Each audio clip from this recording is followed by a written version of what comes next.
Please welcome Françoise Barré-Senoussi, President of the International AIDS Society, who will be presenting the awardee for the IAS TB HIV Research Prize.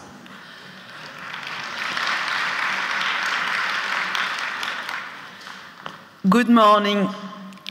Tuberculosis, as you know, remains a leading cause of morbidity and mortality among people living with HIV.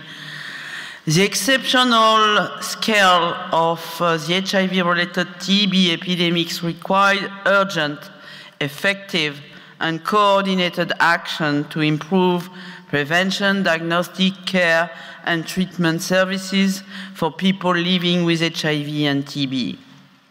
Closer collaboration between existing TB and HIV programs are needed in order to exploit synergy, avoid overlaps, and fill the gaps in service provision. The IAS TB HIV Research Prize is an incentive for researchers to investigate pertinent research questions that affect TB HIV co-infections and operational effectiveness of core TB HIV collaborative services.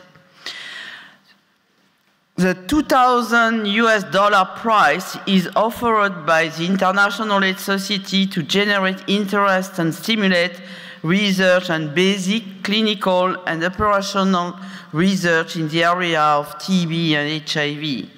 I am pleased to announce that this year's prize will be awarded to an abstract that presents research related to the most vulnerable group affected by TB HIV co-infection, the children. The research highlights the importance of strategies to identify HIV-infected infants and improve TB diagnostic in order to provide children with adequate treatment options. The 2014 IAS TB HIV Research Award is given to Catherine Marie Searle from South Africa for the outstanding work on a review of pediatric patients with TB initiated on heart at primary healthcare clinics in KwaZulu-Natal, South Africa. Catherine, congratulations.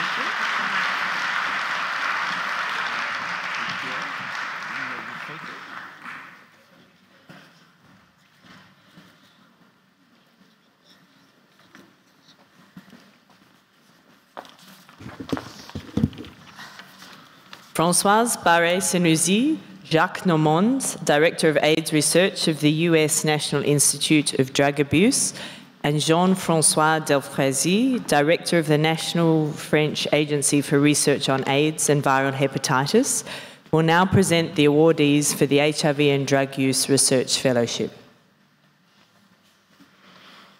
Drug use is a global issue that brings with it a greatly increased risk of HIV infection. Overall, growth in numbers of new HIV infections has slowed in most regions of the world.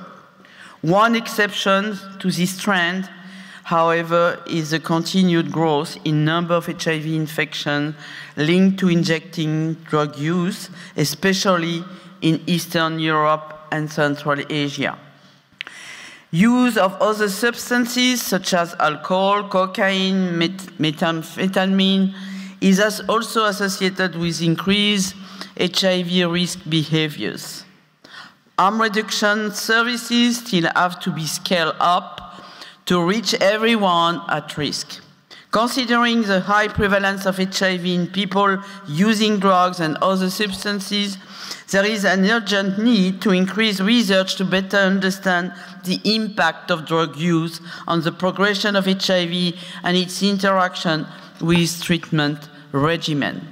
I'm glad to call Jacques Normand to present the prize. Thank you. Thank you, Françoise. First of all, I'd like to thank the IAS for having done such a wonderful job in administering this fellowship program over the course of the last 6 years. The program actually consists of a an initiative that's joint between the International AIDS Society, the U.S. National Institute of Drug Abuse, and the French National Agency for Research on AIDS and Viral Hepatitis. The program consists of supporting fellows that are conducting research that help us to better understand the link between drug use and HIV. The fellowship also fosters more international collaboration by pairing each of the fellows with international mentors from diverse countries. And it also assists in capacity building in the country of the fellow's origin. The supporting research and promoting science in this field are central to our larger effort to improve conditions and outcomes for people who use drugs and to advocate for policies based on evidence rather than stigma and fear. Without further ado, I guess we're going to go ahead and present the awards. Thank you, Jacques and Françoise. So the research projects supported by the fellowship are an excellent example of the diversity of HIV-related drug use research, covering different neurologic implications of drug use, transmission of treatment resistance, and the study of risk behavior and prevention program. With the running of 2014 fellowship, we expand the reach of this program into 3 new countries, touching regions and communities deeply impacted by the intersection of drug use and HIV. So the 2014 fellowship awarded are, and excuse me for pronunciation, Mojada Habibi Asgharabad, with a project, an examination of risky decision-making learning among methamphetamine-abusing persons with acute and early HIV infection.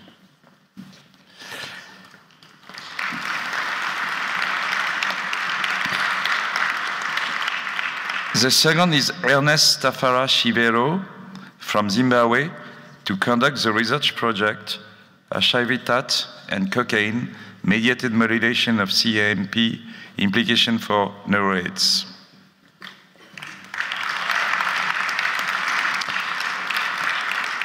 The third one is Trupti Iswar Gilada from India to conduct the research project The Effect of Alcohol and Substance Abuse Disorder on Viral and Host Events during Early HIV Infection.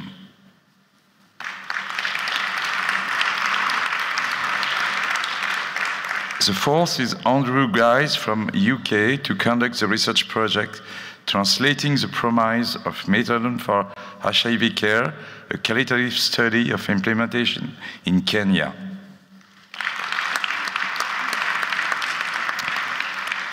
And the last one is Nicola Peter Fraser Thompson from Australia to conduct the research project Arresting HIV, identifying and evaluating the impact of effort to enhance and scale up partnership between law enforcement and HIV program.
Please welcome Professor Michel Kazatchkin. Professor Kazatchkin is the United Nations Secretary-General's Special Envoy for AIDS in Eastern Europe and Central Asia.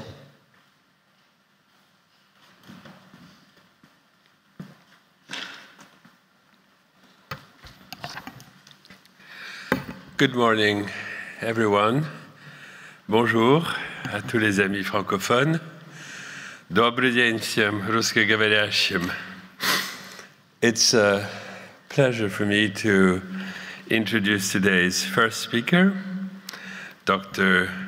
Huat Nguyen from Vietnam, who will be talking within our segment on No One Left Behind on effective drug policy and harm reduction.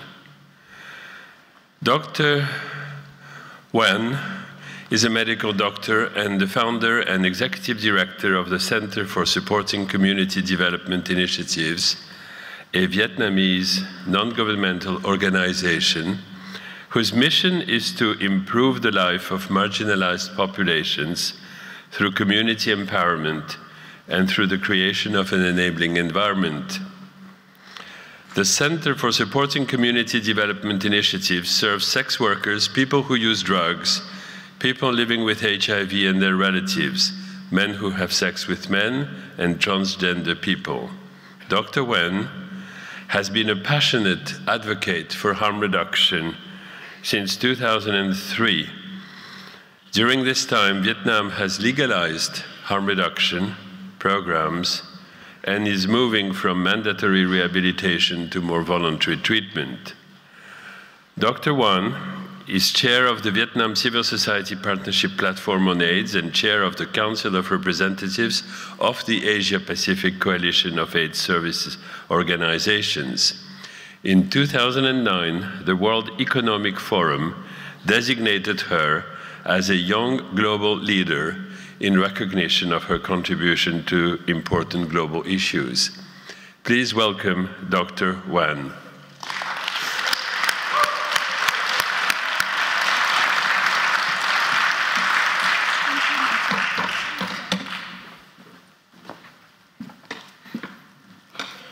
Good morning, everyone. Thank you, Michelle, for the very kind introduction. I feel very overwhelmed and feel deeply honored to be invited to give this presentation. I come from Vietnam, a country in Southeast Asia, 9-hour flight from here, but still in this region. And Vietnam is a country known for an epidemic of HIV that's driven by injecting drug use. We are also a country known as one with the compulsory drug treatment. But over the last 10 years, as Michelle mentioned, we have seen a lot of progress in the country. So today I would like to share with you the journey of my country and then my reflection of that journey into the global drug policy and harm reduction. I would like to bring you back to Vietnam. In 2003, it was time that I started to work in harm reduction. In 2003, in Vietnam, on the screen, you see the picture of one of the many billboards that line up the street of Vietnam. On the top, the red letter say drugs, and the blue letter below say stay away. And in the middle, you can see the image of people who use drugs. You see the needle, you see the word AIDS, you see the snake, you see the handcuff. So drug use in the country has been associated with HIV, with criminal, with evil. It was a very dark day, and I am a mother. In 2003, my son was 12 years old, start to be a teenager. As any mother, I am fearful of the thought that one day one of my children may use illicit drugs.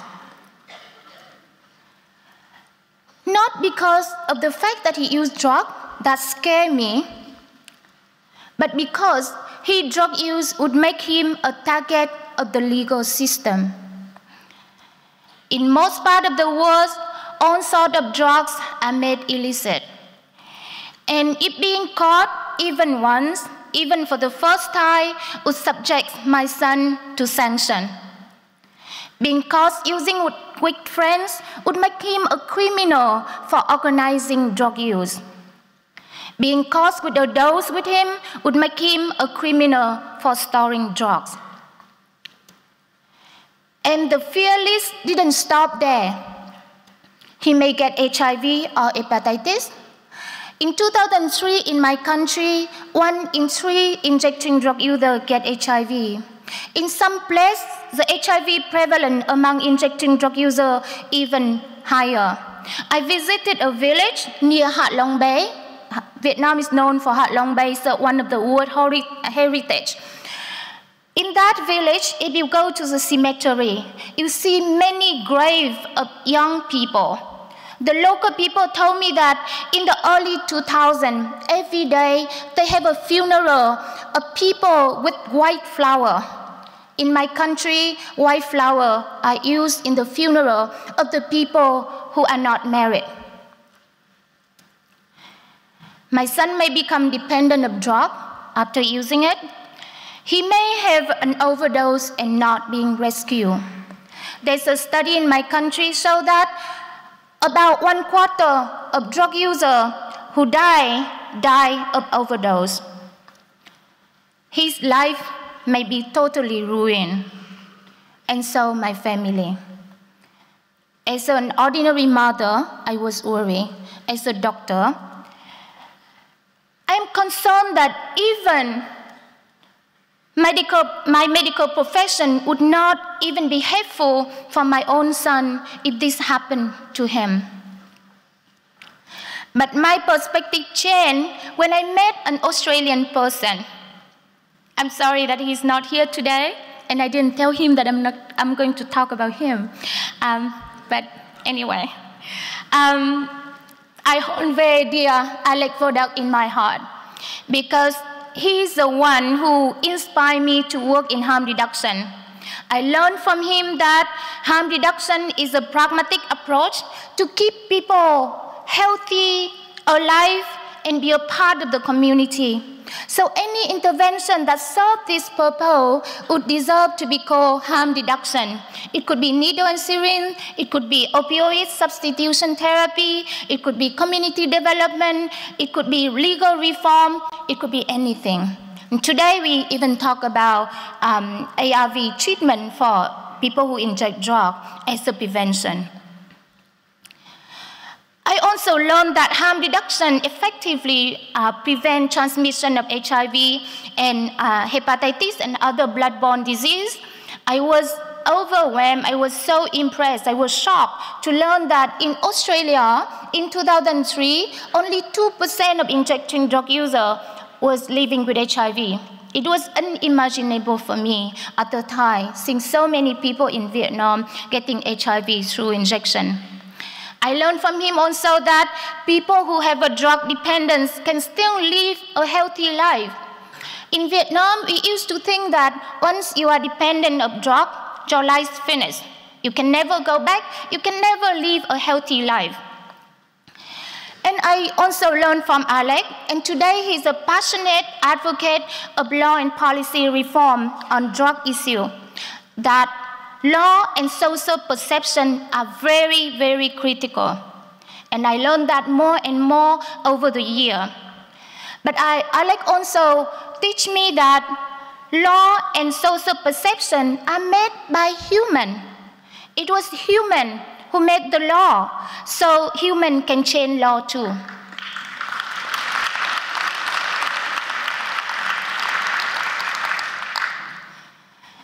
I have gone through from feeling hopeless and important to feeling more empowered and more competent. And so is my country. I want to share this slide with you because it shows our journey. Before 2003, harm reduction was illegal in Vietnam. Distribution of needle is considered as helping drug use. It was written in the Constitution that people who have a drug problem were subject to compulsory treatment. In 2002, when we start to have a Global Fund first round, the Global Fund first round, the first significant amount of funding for HIV in a country that the epidemic driven by injecting drug use have no dollar, put no money for harm reduction, just because it was impossible to distribute needle by then. In 2003, the British government supported our country with one of the very big harm reduction projects. It was not called harm reduction because the term was not even acceptable in Vietnam by then. It was called HIV prevention. In that HIV prevention primarily target the key population. In the first year, they could only distribute less than 100,000 needles for 200,000 injecting drug users. But since 2003, there's a lot of effort to advocate to change the law in the country. In 2004, by the way, Alex came to Vietnam in 2003 to give a presentation to the Communist Party leaders and other government officials. And we start to see change with his support and many other support that our country received. In 2004, our first national HIV strategy set the target for harm reduction, 100% clean needle, and things start to change. In 2006, our National Assembly passed the HIV law, and in that law, harm reduction including opioid substitution therapy, needle and syringe, and condom distribution, as well as peer education was legalized. And you see more change afterward. You see the number of clean needle distributed increase significantly, rapidly. And for oral substitution therapy, we went from none to today's 18,000 people, and the government set the target of having 80,000 people on methadone by the end of next year. Together with the change in harm reduction and in the policy for harm reduction, we see more change in the way that the country dealing with drug issue and treat drug user. Drug use was decriminalized in 2009 with the revision of Penal Code. And just last year, our National Assembly, our country revised the Constitution, and the article in the Constitution that made drug treatment compulsory was removed.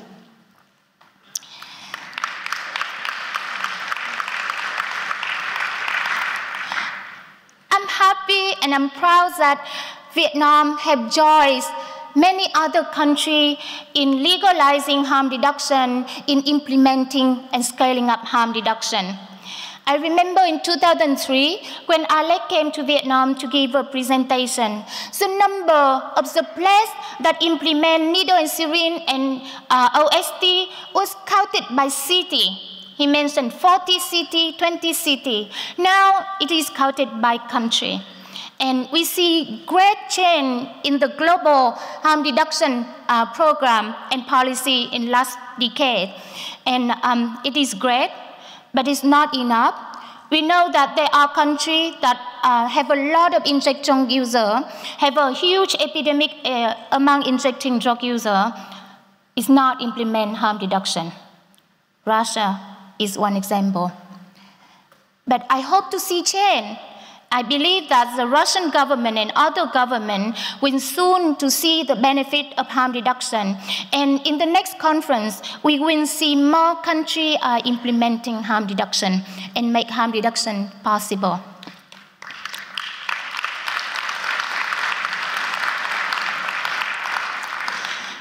But sometimes, as the people who work on HIV and harm reduction, we tend to forget that HIV is not the only killer of people who inject drugs. People who inject drugs are globally 14 times more likely to die than people of the same age group.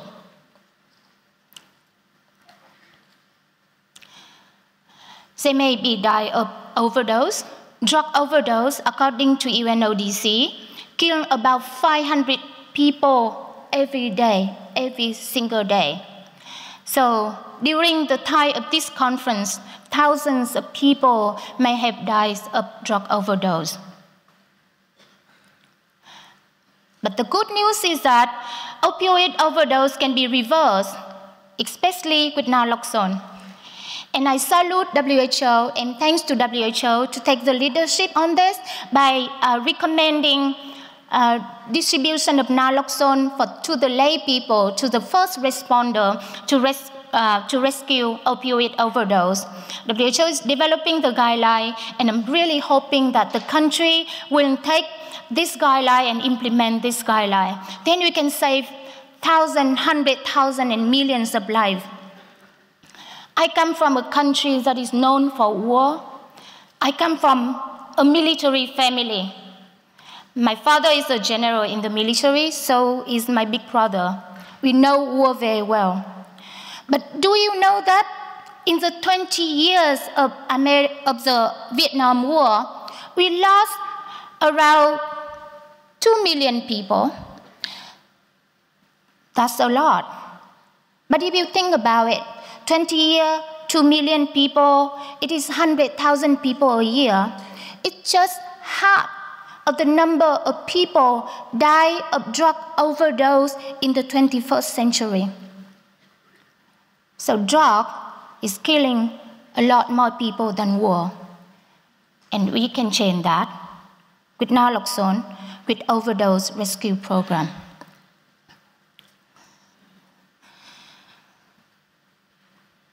Hepatitis C is known as another very, very common problem among injecting drug users.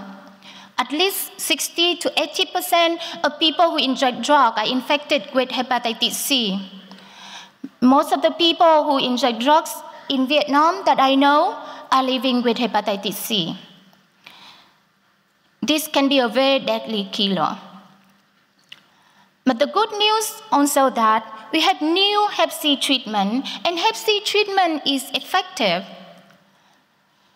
But the price of medicine is prohibited. It is not the Hep C that kills people, it's the price of medicine that kills people.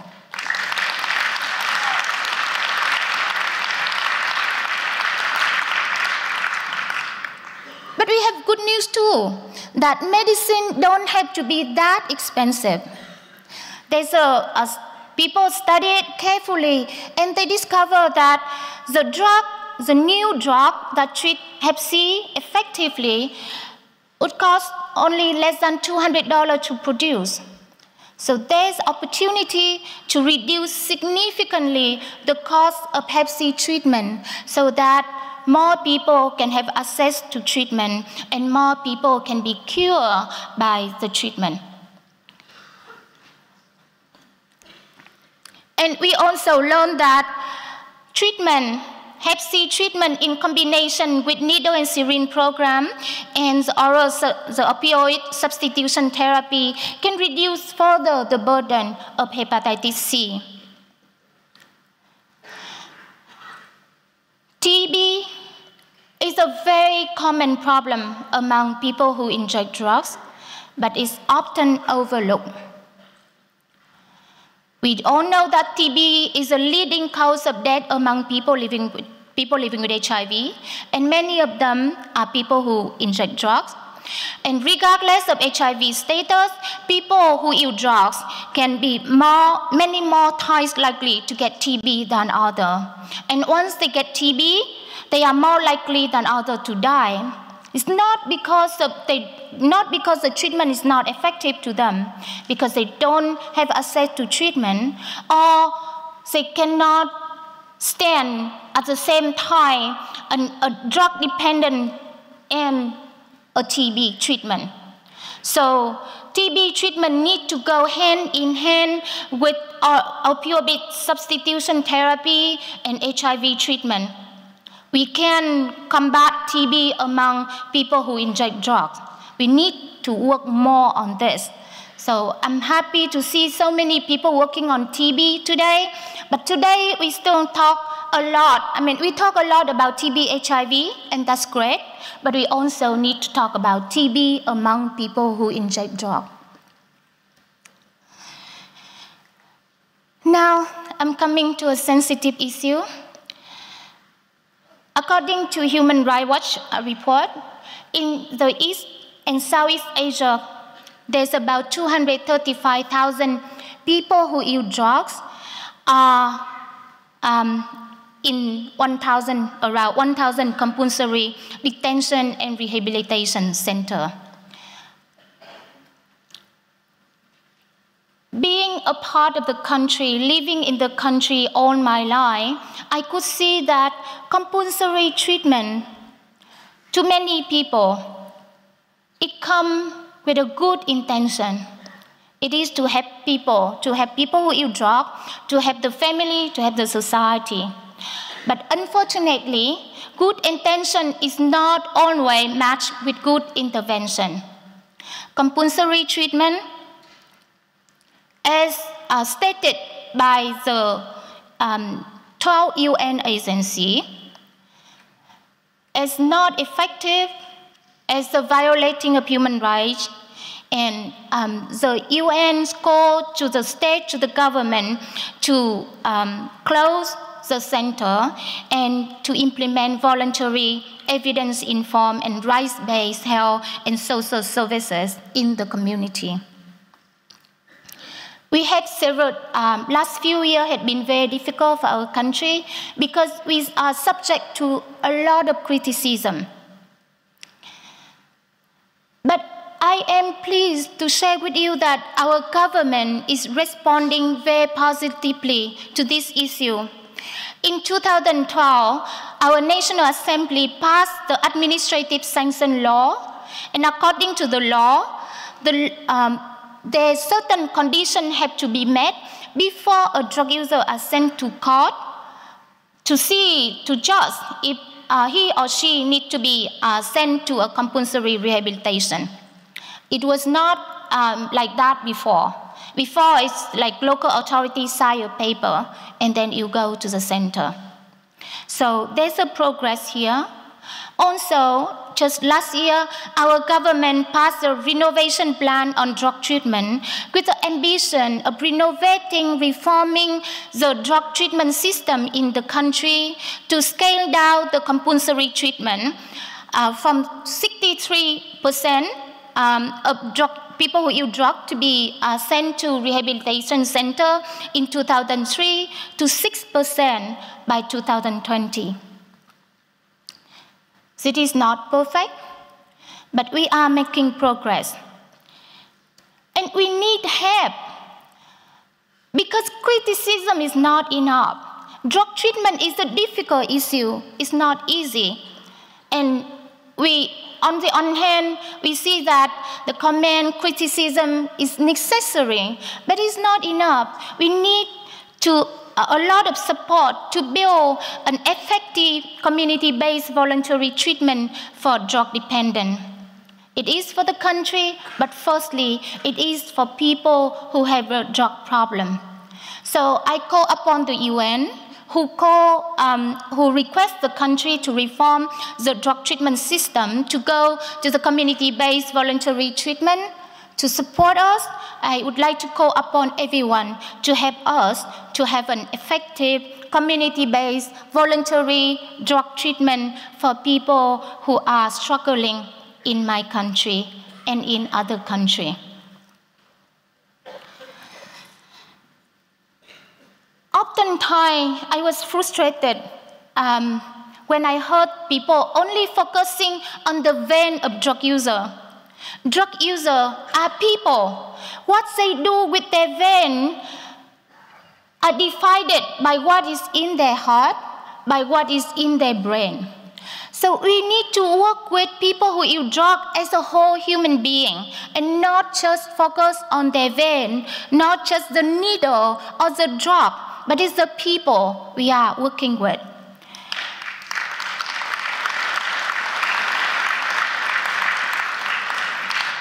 They are the people who need to feel empowered and confident and self-worthy. They need friends with a positive norm and support. They need an enable policy and program environment to live in. So we need to work it at all these levels, not just their vein.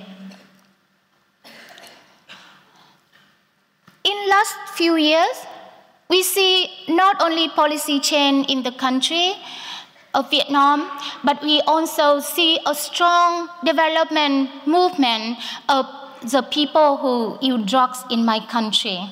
I'm happy to share with you that 2 years ago, the Vietnam network of people who use drugs was created, and it's growing very, very fast.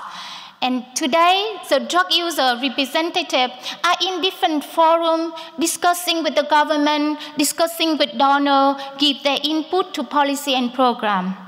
And it's not only that the government have to listen to them, the government now appreciate their input and their contribution and recognize their role in addressing the problem associated with drug in the country. And we have a scientific evaluation of drug user organization by a team from Yale University. And the evaluation showed that organization of drug user can help to improve the quality of life, the self-efficacy, as well as addressing the problem associated with drug use as the use of new needle or the use of drugs. At the end of the day, government, donor, multilateral agency, or even NGO may change their priority. They may focus on something else than HIV or drug issue. But the people who use drugs are the very people who have to live with drugs. So community system strengthening the organization, the network of drug users is very critical if we want to have a sustainable response to drug problem.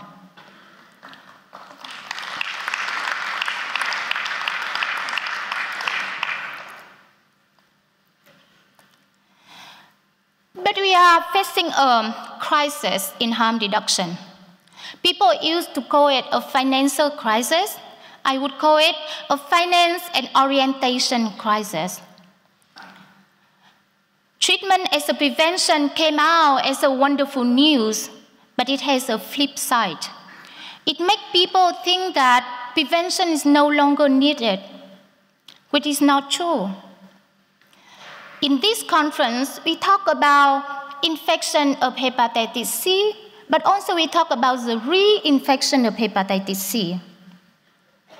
If people are cured for hepatitis C, but the needle are not available and they have to share the needle, they may get hepatitis C again. But also the prevention program actually is the one who brings drug user to the treatment program.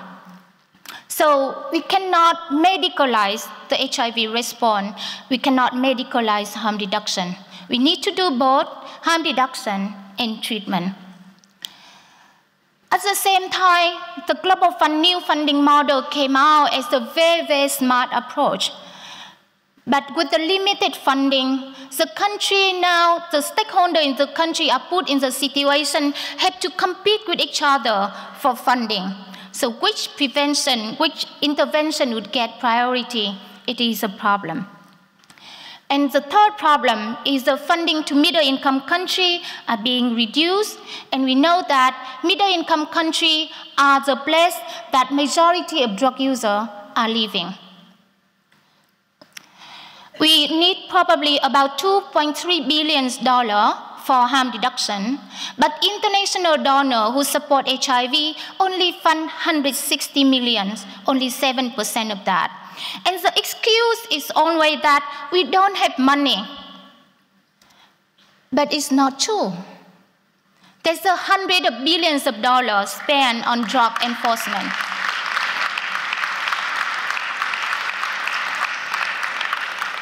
I put my medical practice on hold to work on policy advocacy. because I came to realization that doctors try our best to save life one by one, but a bad policy can kill massive, and good policy can save millions.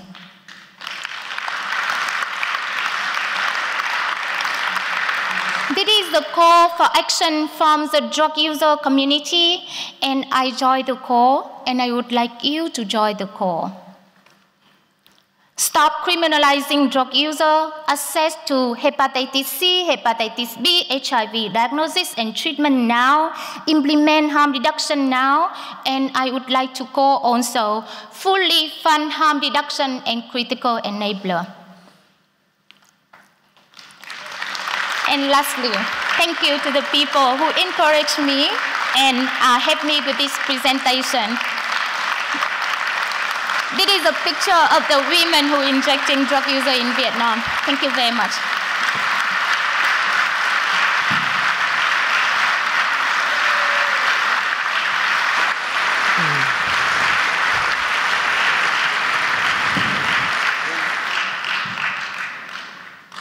Please welcome Dr. Soumya Swaminathan. Dr. Swaminathan is the director of the National Institute for Research in Tuberculosis in Chennai, India.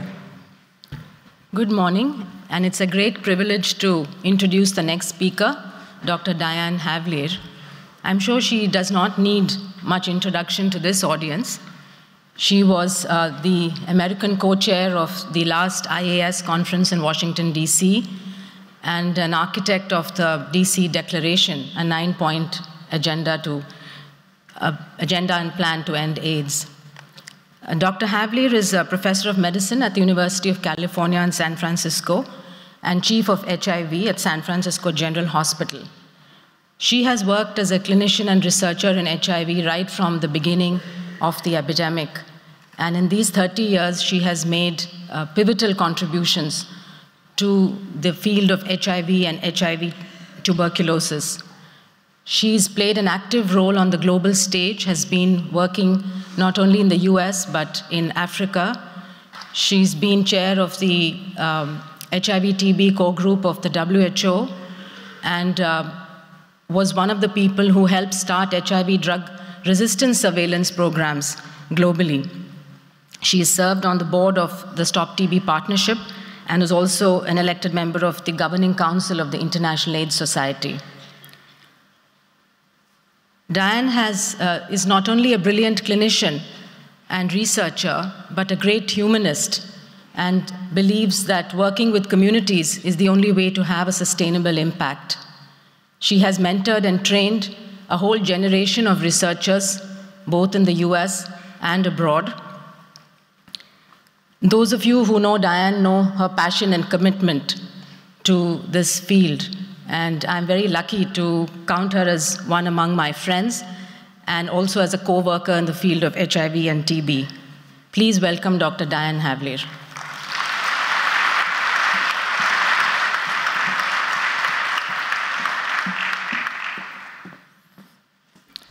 Well, good morning. Permit me to dedicate my talk this morning to Yuplange, a friend and a colleague for 25 years, a brilliant scientist, a caring physician and father, a crusader for HIV, for social justice, and for those left behind, appropriately the theme for the plenary session this morning. May he rest in peace. I'd like to thank my co-authors for my talk today, Mark Harrington from the Treatment Action Group of New York, Soumya Swaminathan from the TB Research Center in Chennai, and my colleague Haile Huskerehun from the WHO, and many individuals who contributed with their conversations to my talk. So in 2014, we have evidence-based prevention for HIV-TB, new TB diagnostics, and the ability to cure most TB in 6 months with affordable regimens and to reduce mortality with antiretroviral therapy.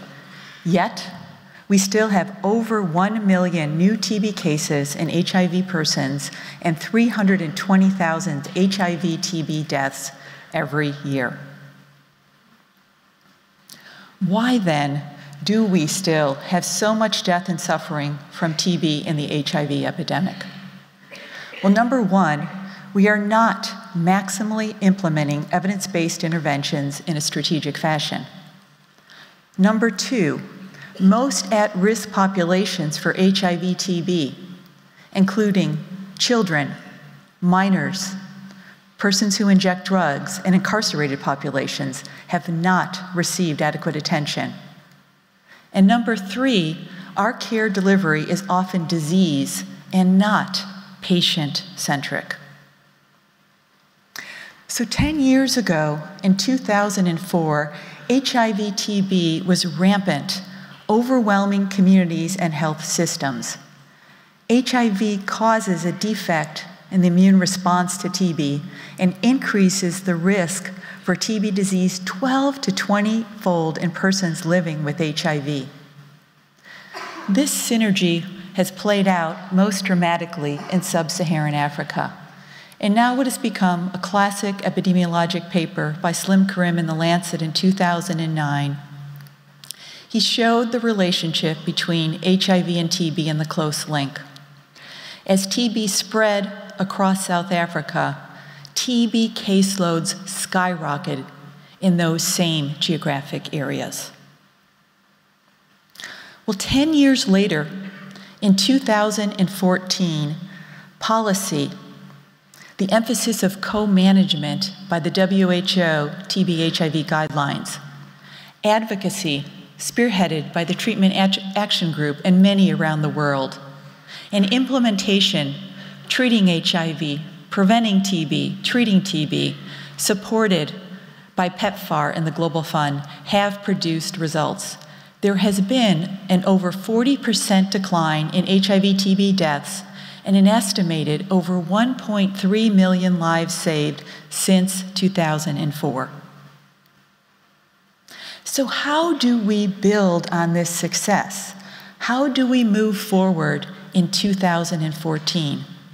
Well, it's not going to be by doing exactly what we've done for the last 10 years, and that is a big and important theme of this meeting. What we need to do now is to utilize the new evidence, the new tools that we have going forward. And the most important one that we have in TB is combination prevention for HIV-TB.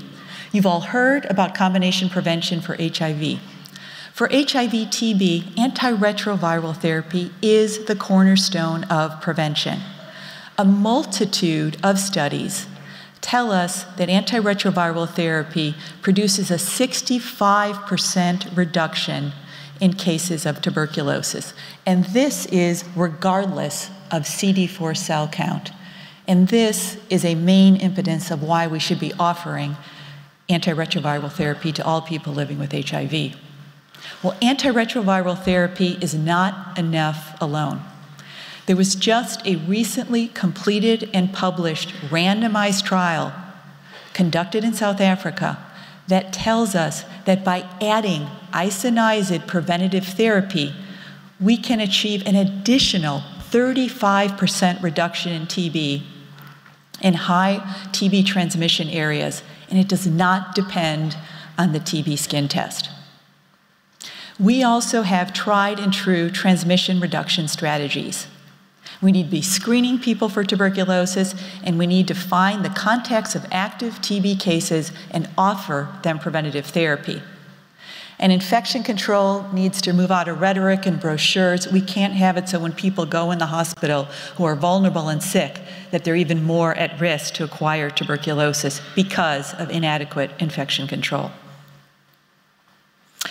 Well, in 2014, we also have new and better diagnostics for TB. We have the Expert MTB RIF. This is a cartridge-based 2-hour molecular test for tuberculosis diagnosis and tells us if rifampin resistance is present. It's more sensitive than the AFB smear, which we've been using for decades.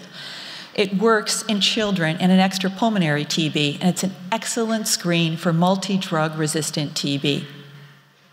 We also have the LAM test. LAM stands for lipoarabinomannan.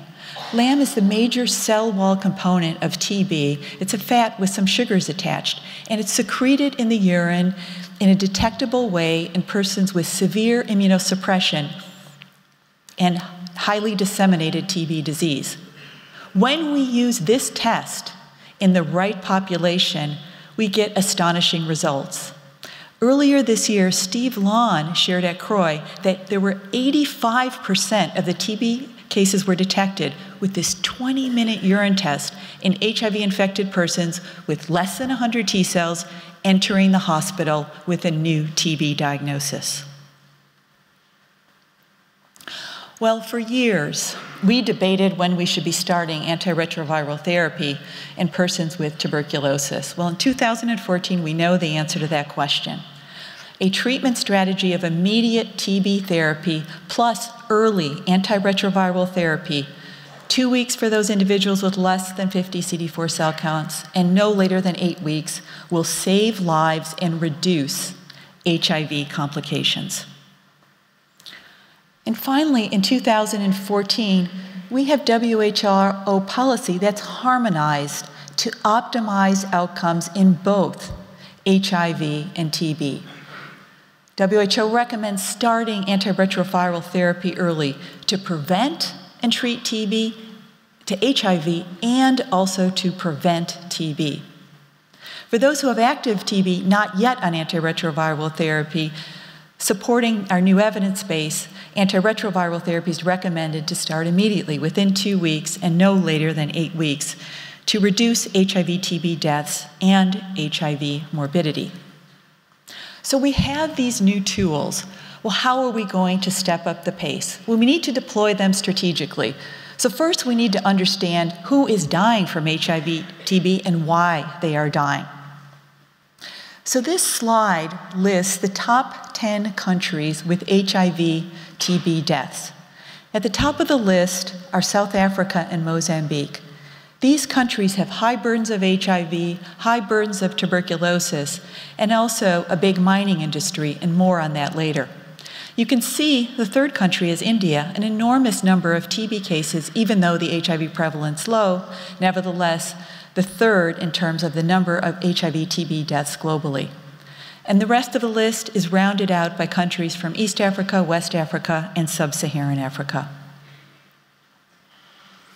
Well, I also thought it was important to look at countries where elimination of HIV-TB deaths could be within our reach. Here's the list, and these are all high-burden TB countries. It's a very heterogeneous list. And what you can see here, there isn't going to be one specific strategy that's going to work in all of these countries. Each of these countries is going to take a different strategy. But I'd like to do a shout out to Cambodia. True, Cambodia is a small country, but it does have a high TB burden, and it is because of their progressive leadership, their integration of HIV and TB programs, and their monitoring systems that they have made their HIV-TB deaths go down, and I believe they're on the way to elimination of HIV-TB deaths. Well, why are people dying of HIV and TB? Well, believe it or not, we don't even know the exact proportions as to why, but let me share with you some of the major reasons. So first of all, HIV is not diagnosed. Secondly, TB is not diagnosed. TB is not treated. HIV, even if the status is known, is not treated properly or promptly, and multi-drug resistant TB. In CROI, in 2013, Martinson presented an autopsy study which showed that adults dying at home in South Africa, among them 34% had unrecognized tuberculosis. And many people who start antiretroviral therapy also have unrecognized tuberculosis.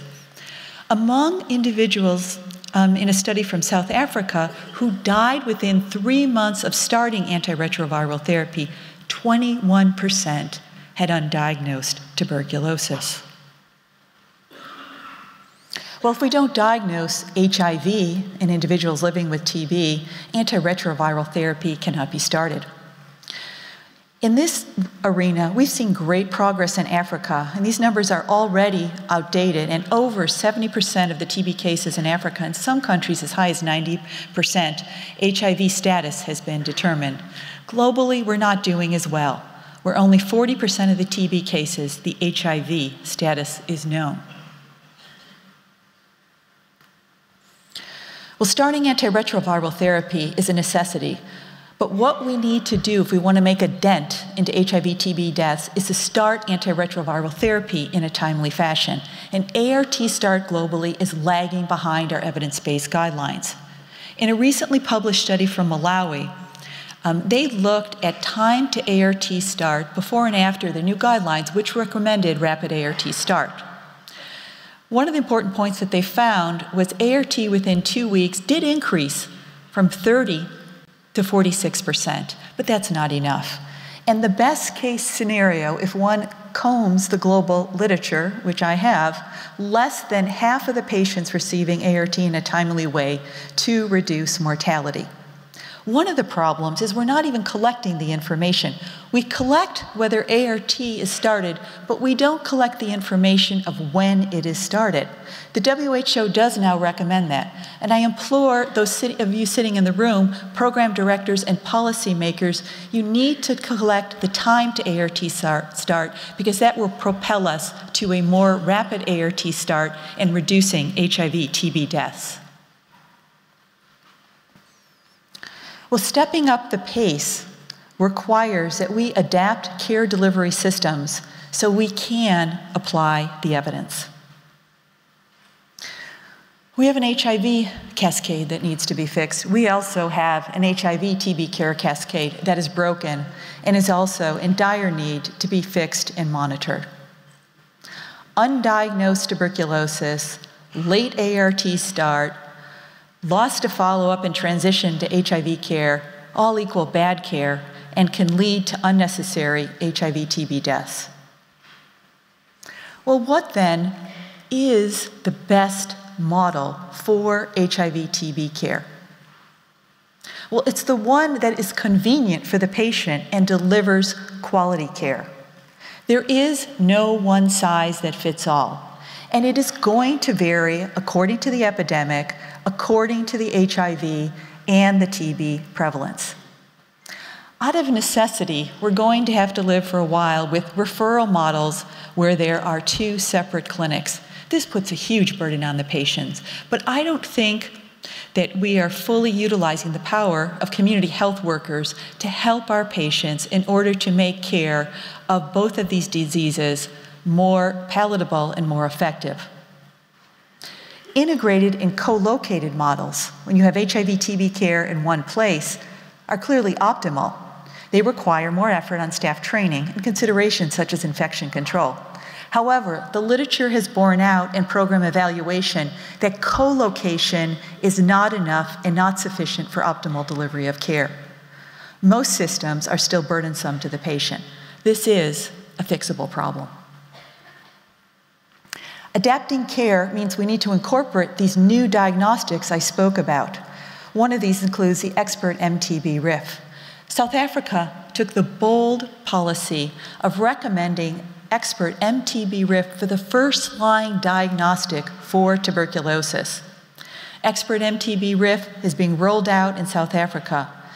And there was a paper published in Lancet in 2013, an implementation science study, which highlights, I think, 4 important points about this rollout and about the power and use of expert. First of all, nurses very competently coordinated the expert use. Secondly, time to TB diagnosis was less with expert and smear compared to TB culture. TB culture takes weeks. You can get the diagnosis with expert or smear within a day. More TB cases were detected from expert, 85% versus smear, where 50% were detected. And finally, the time to TB treatment was faster with expert. So what we now need to do is to overcome some logistical challenges we have with the expert scale-up in order to fully maximize its potential. Well, adapting care also means that we need to increase HIV testing in geographic areas where the HIV prevalence among TB cases is low. India is a case in point. Over 1 million TB cases every year. The HIV prevalence is around 5%. This is challenging. And for a long time, not a lot was being done. But over the last couple of years, there has been a remarkable improvement in implementation of HIV testing among TB patients in India. And they approached this in a very systematic way. They said, where is HIV prevalence the highest? Generally in the south of India. So they went to the TB clinics in the south, trained the TB workers for rapid HIV testing, starting in the cities, went out to the decentralized sites, and had a remarkable increase in number of persons with TB who had HIV testing. And now they're extending it out to other geographic regions in the country. Well, adapting care also means having care systems that can deliver preventative therapy. Globally, less than a third of the patients in HIV care are prescribed isoniazid preventative therapy. People are worried about creating drug resistance. There's often not a drug supply, and there's not monitoring in place. Well, one of the key studies that Dick Chason led in the CREATE cohort was the 3.0 study.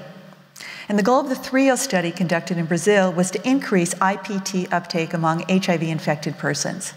This study was conducted in over 12,000 persons in 29 clinics in Rio de Janeiro. What was their intervention? Operational training in TB skin tests and IPT, active TB screening within the ART program, and supply chain fortification.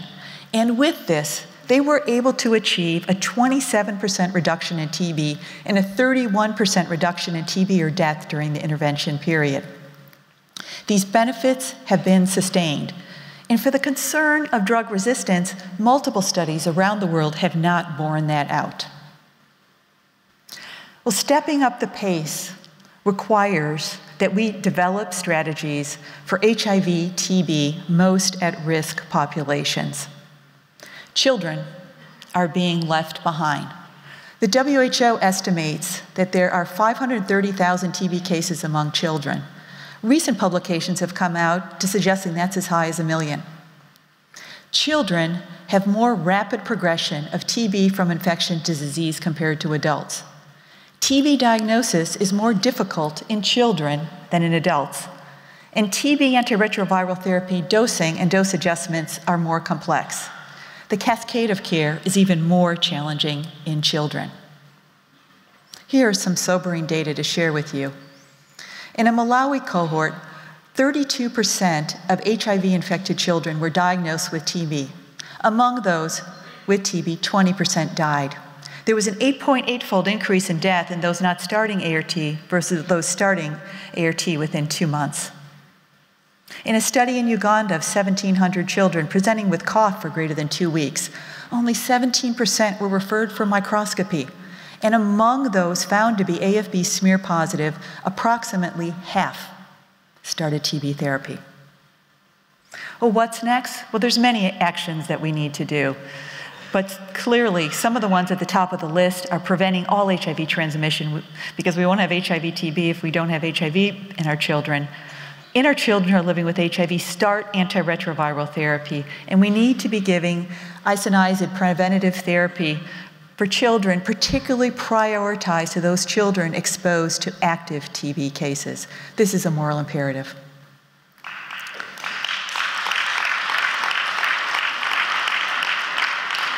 Childhood TB infection is relevant to all of HIV-TB and TB control because much of the global TB reservoir is established in childhood. Well, the health status of minors has been appropriately called a public health catastrophe. There are extraordinary rates of TB in minors versus the general population. It's the second largest driver of TB in South Africa after HIV. HIV and mining are a lethal combination. Silica exposure increases the risk for TB. HIV and silica increases the risk over 15-fold. All forms of TB are a problem in minors. 90% of minors have latent TB and can reactivate. They can have new TB infections and higher rates of TB reinfections. Multi-drug resistant TB in minors is nearly twice what that is it is in non-miners. Well, what's next for miners? Well, a good start was a declaration on tuberculosis in the mining industry endorsed by policy level officials in Maputo in 2012, calling for 0 deaths. My own take on this is that we need to have a very structured approach to HIV/TB prevention in mining like we do in the hospitals. The mines need to be a safe place for people to work. We need to offer HIV testing to all people working in the mines. It's not the business of the mining companies to know what the HIV status, but it is their business to ensure people are having frequent access to HIV testing and to offer antiretroviral therapy for all persons who are HIV infected, because that is the best TB prevention. There needs to be routine TB screening and symptoms and radiographs and isoniazid preventative therapy while in a high-risk setting. And my colleague, Peter Gottfried Fawcett, reminded me of another very important point that we often fail to remember. There's continuity in care. When miners come and go from employ with TB, they're often lost in the system. And this is an easy way to spread TB and also for people not to receive adequate therapy. Well, as we just heard, persons who inject drugs are at the intersection of HIV, TB, and HCV. 3 diseases, 1 person. 1/3 of the persons who inject drugs are HIV infected, 2/3 are HCV infected. They, like incarcerated populations, are being left behind. Incarceration and TB risk is not just a problem for low and middle income countries. 1 out of 11 of TB transmissions in prison, TB transmissions in high income countries occur in prisons. 1 out of 16 in low and middle income countries. Crowded conditions and limited health access contribute to this. Note to self, there is no declaration on TB for persons who inject drugs or incarcerated populations. What are the next steps? I'm not going to read all of those, but these really mirror the same things that we need to implement in the mines. We also need to ensure that opioid substitution therapy is available and compatible with TB therapy and antiretroviral therapy. Well, finally, stepping up the pace requires that we invest in research. We have knowledge gaps that are holding us back. And while we're ramping up what we know works, we need to invest in certain areas. And these are just a few. We need to understand more about the TB reservoir. The TB reservoir is persistent infection that can reactivate at any time in a person's life. HIV and aging are both risk factors that cause this to increase. 1/3 of the world's population is infected with TB, and it's the Achilles heel of elimination of TB. We used to think that latent TB or granulomas were very static. Now we know, and based on some very new and exciting research with some metabolic imaging studies in animal models and in humans, that lung granulomas are dynamic and independent in metabolic activity and size. This has profound implications for our prevention strategies and also for shortening TB treatment. We too have research in shorter TB prevention for all populations. We have a new 3-month prevention regimen that works, isoniazid and rifapentine once a week for 12 doses. We need to ramp this up and perform implementation science to get it out there. We're studying shorter 1-month regimens for TB prevention. We need to answer the question if even these more potent short course regimens work and are sufficient in high transmission settings. Well, shorter TB treatment, what do we want? Once daily, few pills, few side effects, compatible with antiretroviral therapy, TB cures at 2 weeks, and treatment for children. Well, first, the bad news. We cannot shorten TB treatment to 4 months with our current drugs at the standard doses. 2 large randomized trials have shown us that, oflitumab and rifaquin. We can't rely on the week 8 culture results to tell us if we need to extend treatment. We don't have an HCV RNA. We don't have an HIV RNA in TB. And some of the TB agents in development interact with HIV medications, and some are stalled in development. So the good news. We may be able to combine available drugs using higher doses to shorten TB therapy with drugs such as rifapentine and rifampin. We may be able to design regimens with new drugs that treat both drug-sensitive and drug-resistant TB. The TB Alliance has led efforts here, and at this meeting presented some very exciting microbiologic data showing the efficacy of a new drug, PA824, combined with moxifloxacin and pyrazinamide. This combination is now going to be going into phase 3 studies for both drug-sensitive and drug-resistant TB. I show you the pipeline on the slide. It's exciting. But the not so good news on this slide also is if we don't invest, we're not going to be able to realize the potential of this pipeline. And investment in TB has been decreasing, and we need old-fashioned advocacy to ensure that that does not to continue to happen. So to summarize, HIV-TB rates are declining, but there are still over 1 million HIV-TB cases and 300,000 HIV-TB deaths. We need to deploy targeted strategic approaches using combination prevention for HIV-TB, our new diagnostics, and rapid ART start. Stepping up the pace requires structural changes, fixing the HIV-TB care cascade with a patient-centric system, and new HIV-TB programs for most at-risk populations, children's, minors, persons who inject drugs, and prisoners. And we need continued research investment, and we will never accomplish this without renewed advocacy. So I'd like to conclude with a quote from my colleague, Helen Ailes. We were at a meeting earlier this year in Washington, D.C., and she said, every HIV-TB case is a public health failure. This haunts me. We know what to do, but we're not doing it. We need to get in the car and we need to drive. This universal truth, my colleague Yupilange would have said is a universal shame. So join me to harness grief and anger to turn that statement around so that every HIV-TB case prevented and every death we avert becomes a public health success and puts us one step closer to ending the dual epidemic of HIV and TB. Thank you.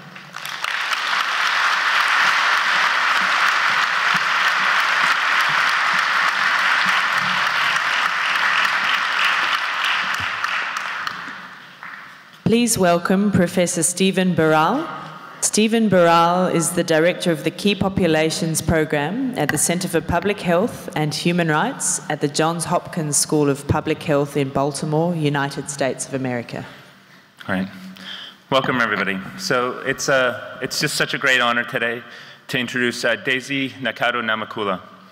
So first of all, Daisy is a sex worker.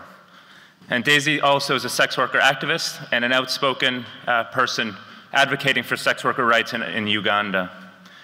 Like so many sex workers in Uganda and elsewhere, Daisy's personally felt the effects of police brutality while in work and also while doing outreach services.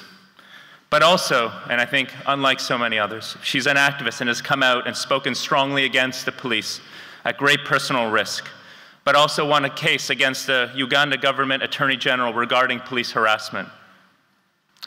Daisy runs WONETA, which is the Women's Organization Network for Human Rights Advocacy.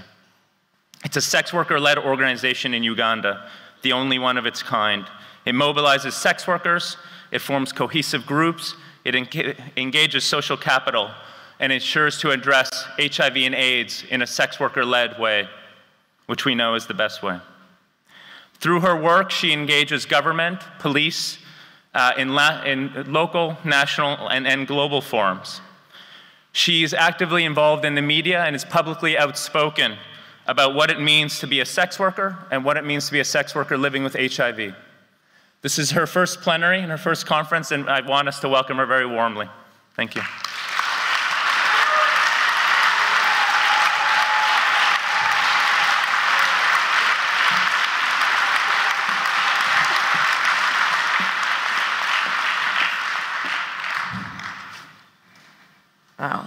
Thank you so much for that warm introduction.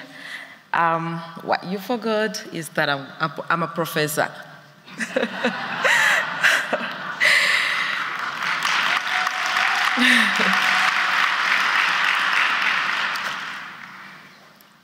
Good morning, everyone.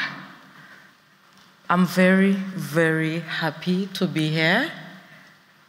This is my first time to stand before a big number of people. I was happy when I saw the email inviting me to speak. Actually, I don't remember a moment where I've ever been this happy, and I could not believe it. I remember calling people at the office and asking them, read this email and see if it's real, or maybe it's a spam. And indeed, it was real. I am a sex worker, and I'm very happy to be a sex worker. I'm one of those sex workers who are proud to be a sex worker. In most of these big forums, we always have people speaking on our behalf, people presenting research and numbers of sex workers who are HIV positive and what we go through on a daily basis, and we don't always get a chance of speaking for ourselves. I'm really very happy that I am here to speak on my behalf, for myself. Thank you so much.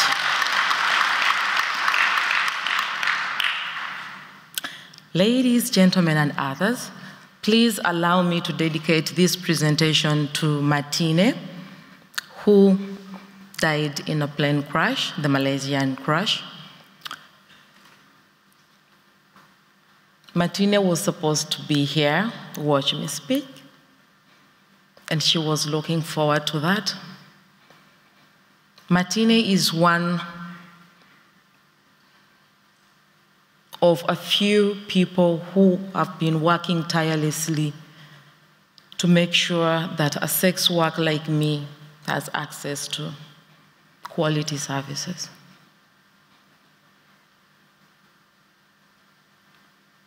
Let's have a minute of silence.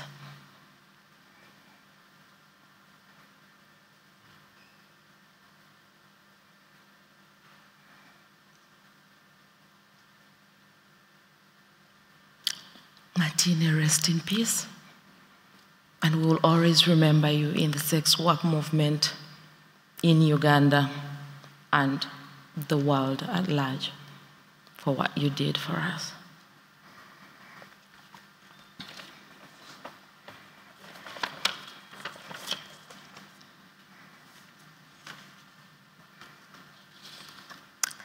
The picture you see here,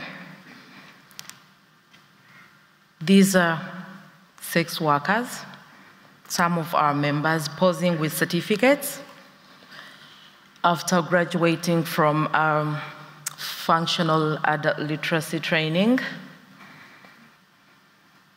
where they learn how to speak English, how to read and write, and we don't want to be left behind because we can't speak English.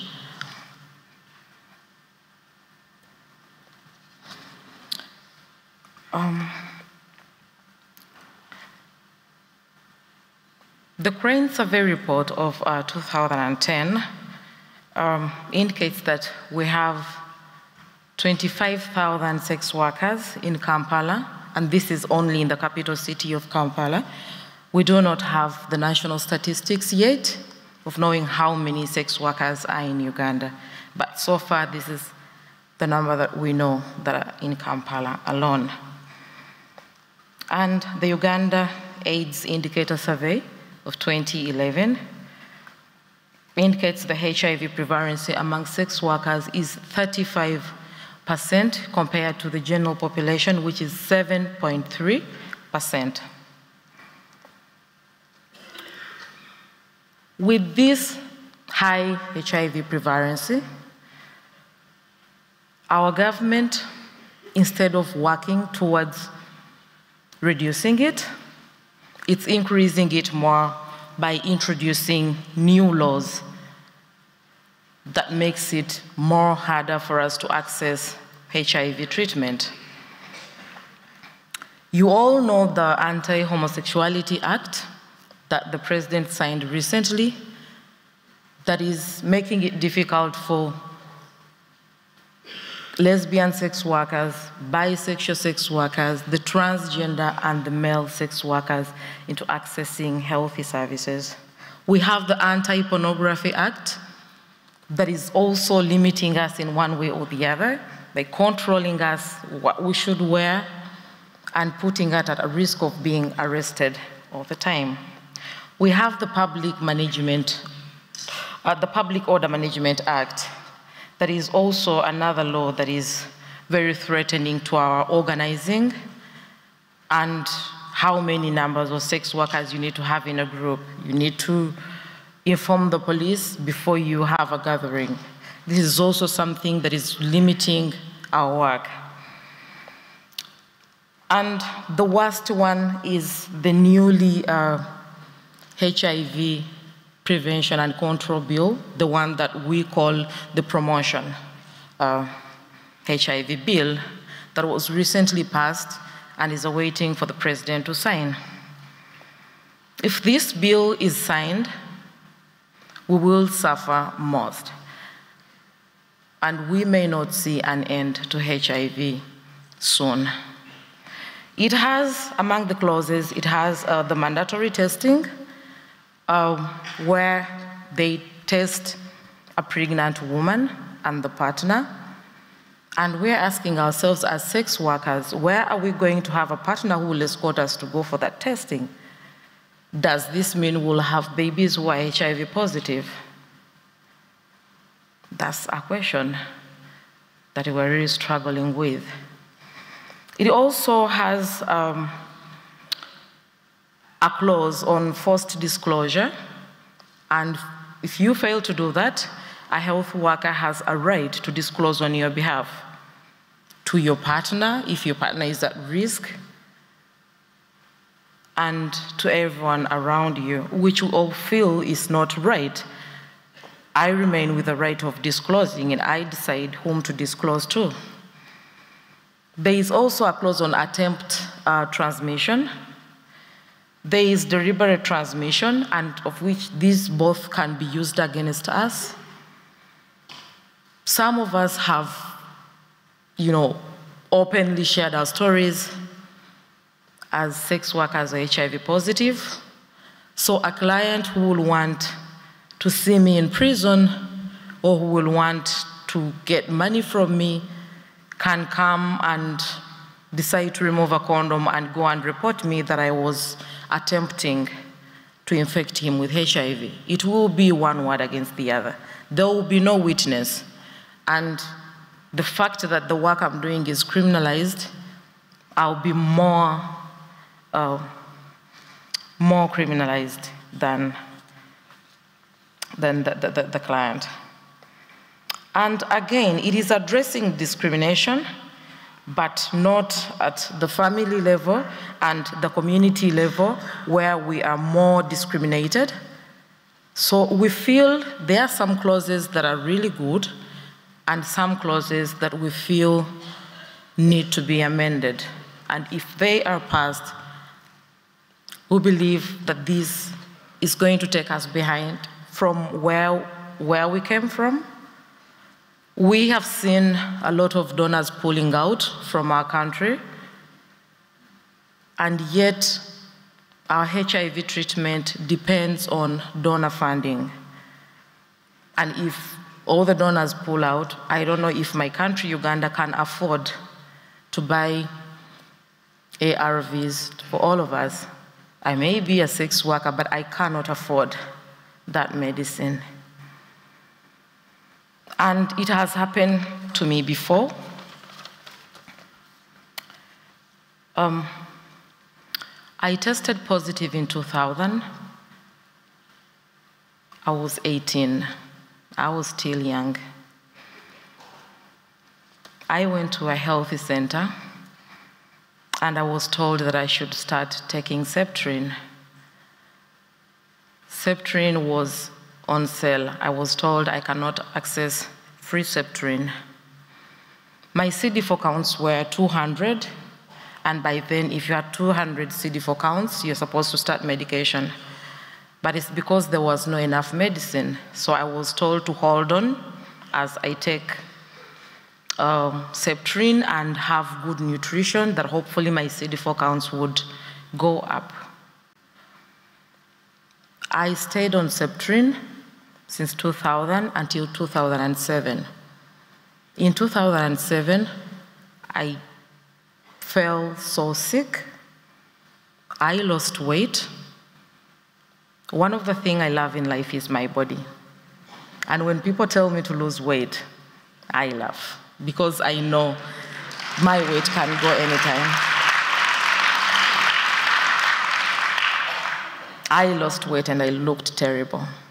I had a terrible skin rash and I was very, very sick.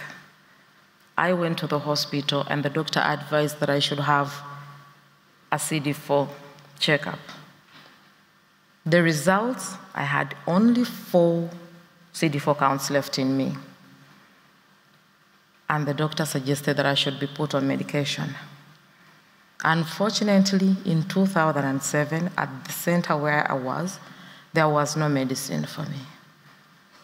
I was told that I had to wait until someone dies or they find a reason of stopping someone who is not adhering to medicine, and I start medicine. They tried referring me to different centers,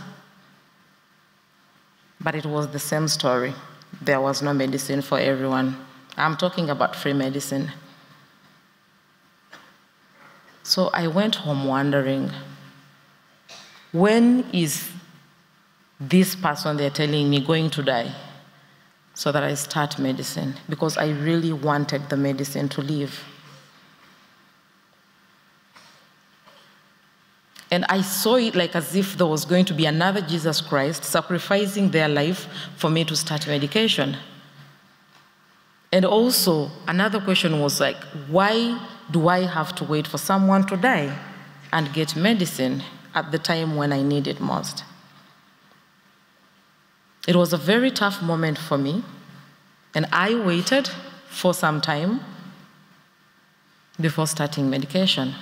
After a long time, the counselors came and told me that there was medicine available for me. I don't know who died. May that person rest in peace, who saved me to start medication. So when you look at the history that we've had, I really don't think that we would really love to go back there.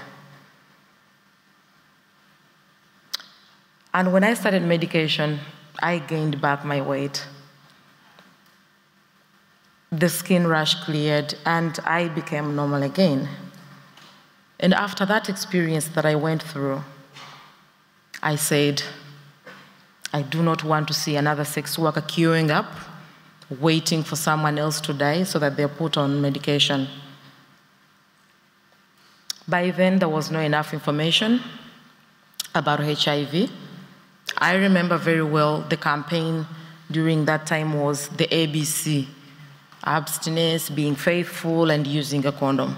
But the condom was not very much emphasized. They were only promoting abstain and being faithful.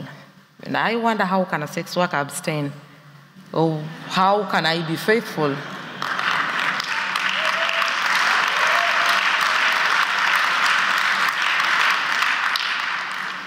I serve more than 10 clients in a night, so I'm going to be faithful to who? So we realized that the message that was available was not sex work friendly. It was not helping us at all. I and my other 2 colleagues, we decided to form an organization that can design messages about HIV, and using our experiences, using our stories to make sure that we fight HIV amongst sex workers. We formed WONEFA in 2008 with a vision of a Ugandan society that respects sex workers' rights and supports the economic empowerment. And we also wanted to see an improvement in the health, social, and economic well-being of adult sex workers in Uganda.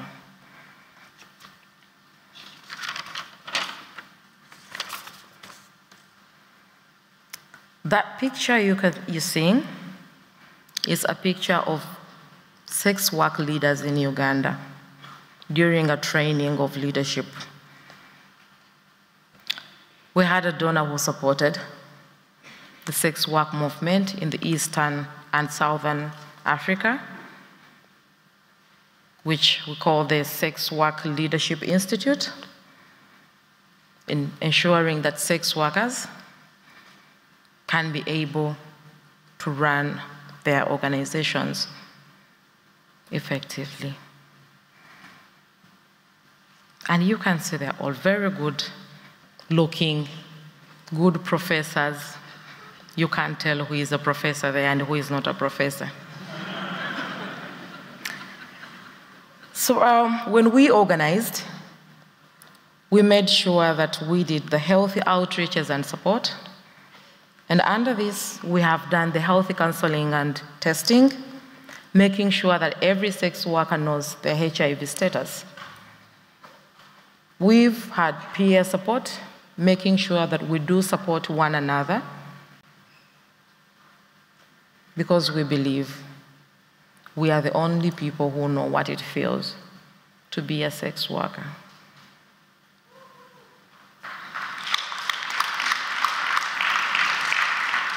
And being in the outreaches, this is where we do referrals to hospitals, and we share health information with the sex workers.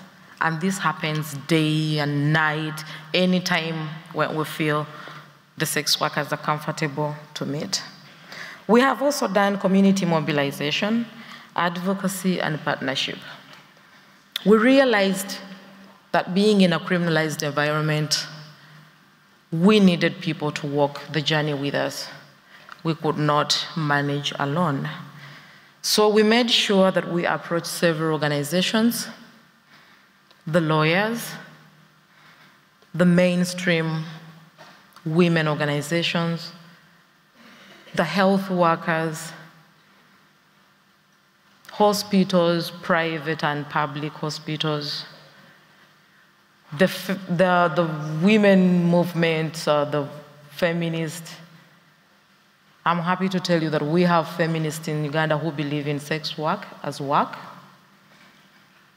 not as sex workers who are trafficked and who are in a sorry state.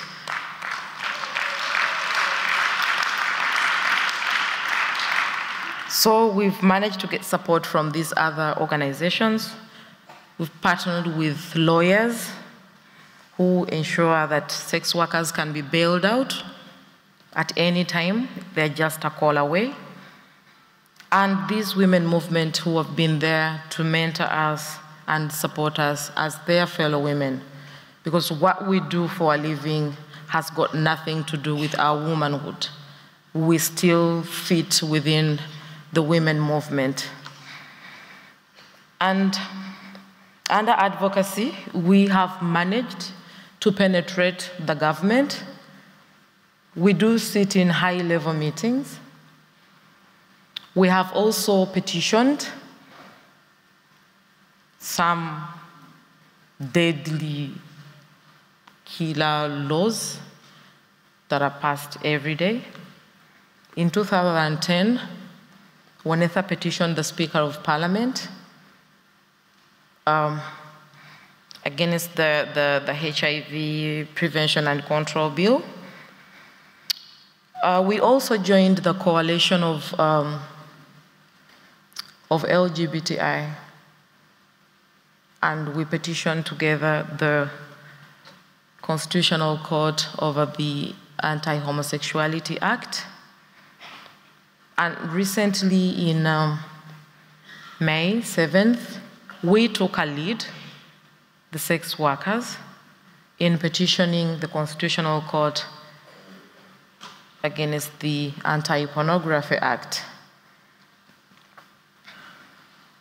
We have done much on economic empowerment, where we believe that a sex worker needs to be economically empowered in order to make informed choices. We get a lot of money in our work, but the culture of saving is not part of us. You find sex workers spending money on hair, on nails, buying expensive things because we know that the following day you'll make more money.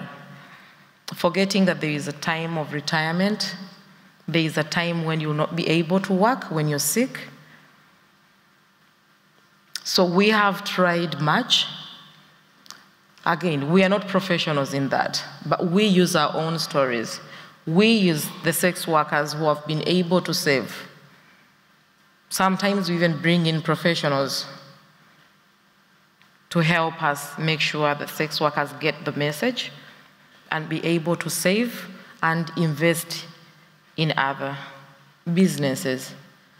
Not because sex work is bad, but as any other person, you need some extra income.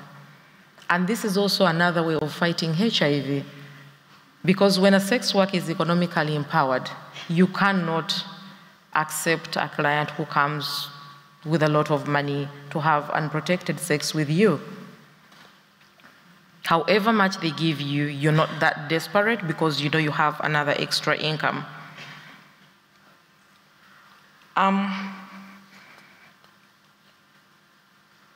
Under this, we have also done capacity building, training sex workers to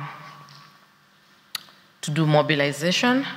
We train sex workers into documenting their own stories, train sex workers into learning English and life skills. We have also a component of institutional strengthening. As I told you, I'm a professor. I run a very big organization in Uganda for sex workers. We professionalized it, and so we have to be professionals.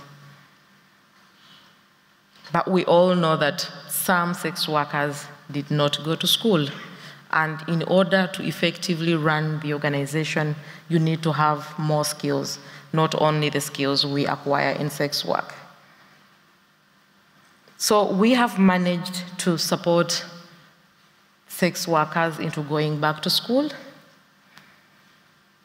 Myself, I've gone back to school, and other staff members. Otherwise, if not for that, I wouldn't be able to stand before you and even say a word. In 2008, when we were still organizing,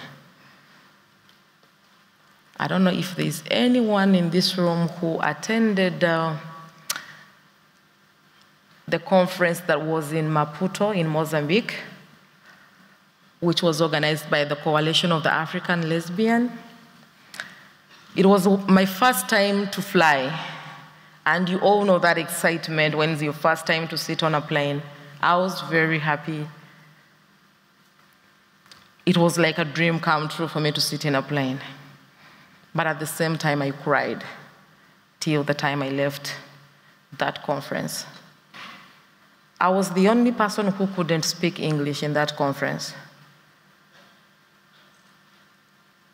I remember I was asked to introduce myself and speak about our work and the experience that sex workers face. That's the moment that, again, I will not forget in life. My heart started pumping, and I started breathing like an animal.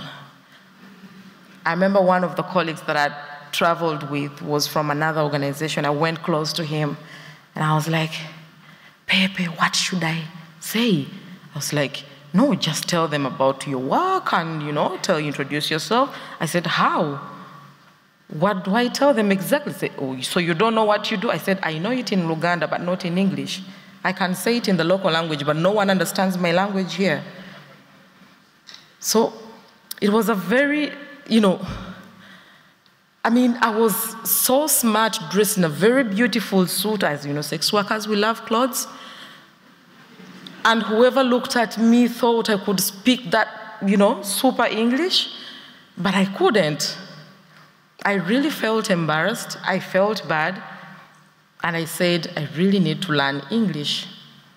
When I went back home, it was a contract that I made with myself that I have to learn English no matter what it takes. I started practicing English. I started reading newspapers and magazines, practicing in front of the mirror, reading loud. I remember my neighbors stopped even knocking my door at night. They thought I had visitors every night. They're like, my neighbor, and I said, oh, Daisy, I wanted to check on you, but you had visitors. I heard you speaking loud. I was like, yeah, I always get someone who visits me at night. I didn't want to tell them I was practicing English, but I could read loud to make sure that I'm able to pronounce the words. And this drove me again to going back to school. I had stopped in primary school in P7. So I went back and did my high school. Those who are from Uganda, you know, Nachivubo Adult Learning Education. I went back and I studied.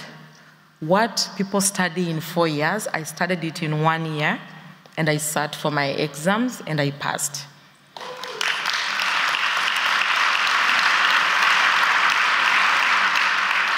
And I got 2 in English, and I didn't care how many I got 2 in English. That was, you know, what was killing me.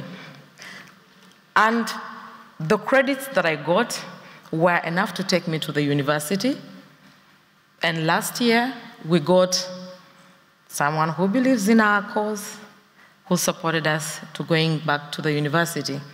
I went to the university and I did a certificate in social work and social administration. The feeling of being at the university is also another moment that always comes back in my mind.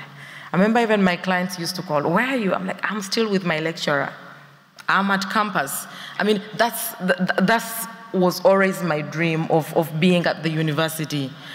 I was with my colleague who we worked together at work, and all the time I was like, oh, no. Moving around the campus is enough to make you feel that, you know, you've already acquired a degree or something. I remember I used to tell people I'm doing my master's.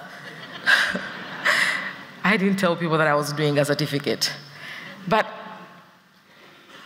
And then we also have our finance assistant, who last year also did her high school, and this year she's doing accounting. And very soon we will have a sex worker who will be accounting for billions of money. We will not need a professional anymore. We will be having our own sex worker managing our funds.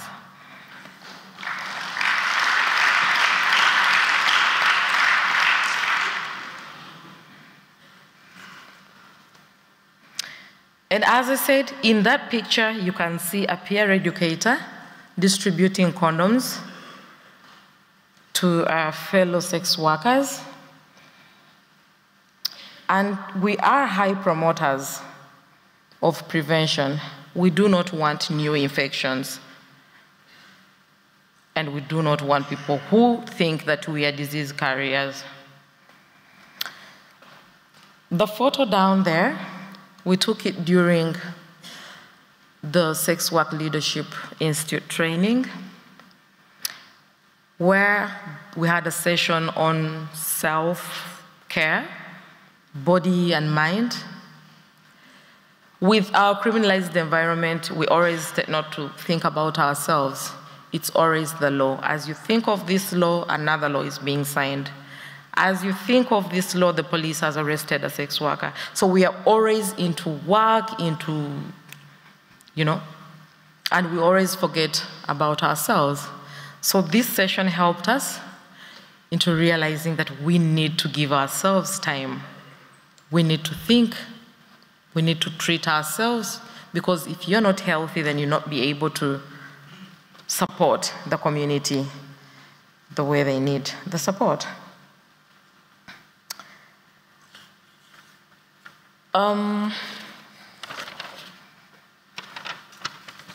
However,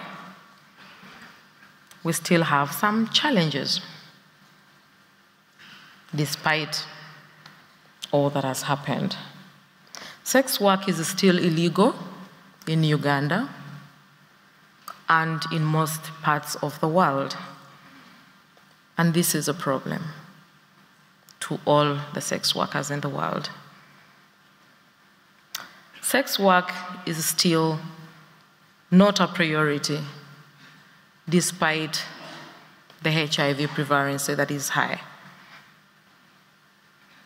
We are not seen as a priority at all when it comes to the fight against HIV. And the worst thing is that the rights-violating health programs are still funded. They get a lot and a lot of money. These programs that think buying a sewing machine to a sex worker and getting her off the street will reduce HIV. We do not want to be lowered to that level. I'm sure if you all look at me, I can afford 1,000 sewing machines. And when I chose to be a sex worker, that option was also there. But I decided to be a sex worker because that was the best option. So why would you think that buying me a sewing machine is going to help this world in fighting HIV?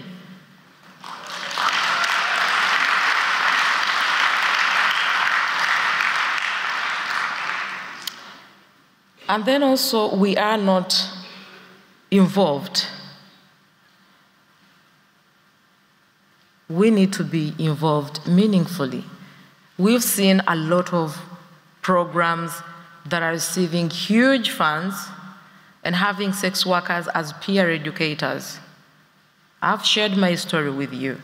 If you give a sex worker an opportunity to learn, we can be in all these positions. We do not want to be used as peer educators. We do not want to be called at the time when you're reporting to donors and make us sign an attendance sheet so that you say we had this number of sex workers and we trained ABCD. We want to be involved. We want to be part of the staff members in those huge programs that are funded.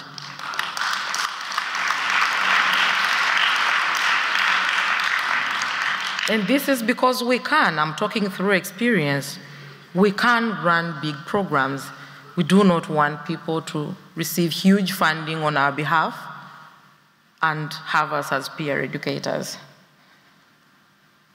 We also want to be involved in these beautiful programs that are designed for us. We only get to know about them during the trial time.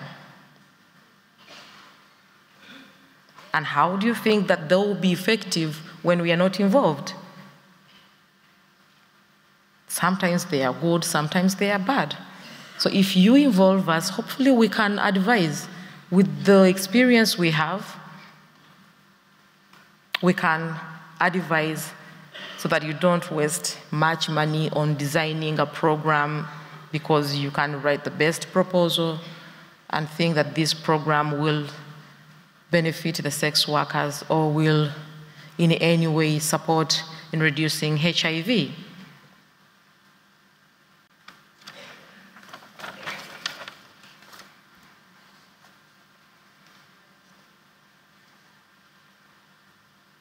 The next steps, and this is what we want, we demand sex work to be decriminalized.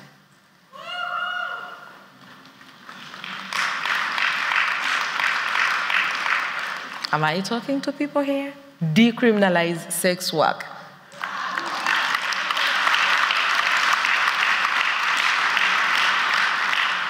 And we will not come back and share challenges of being raped, of being not involved, because we are left behind, because sex work is criminalized.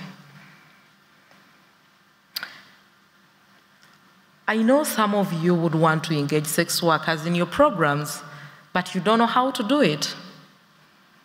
And my advice to you, I do not want you to hire consultants to tell you on how you should engage sex workers.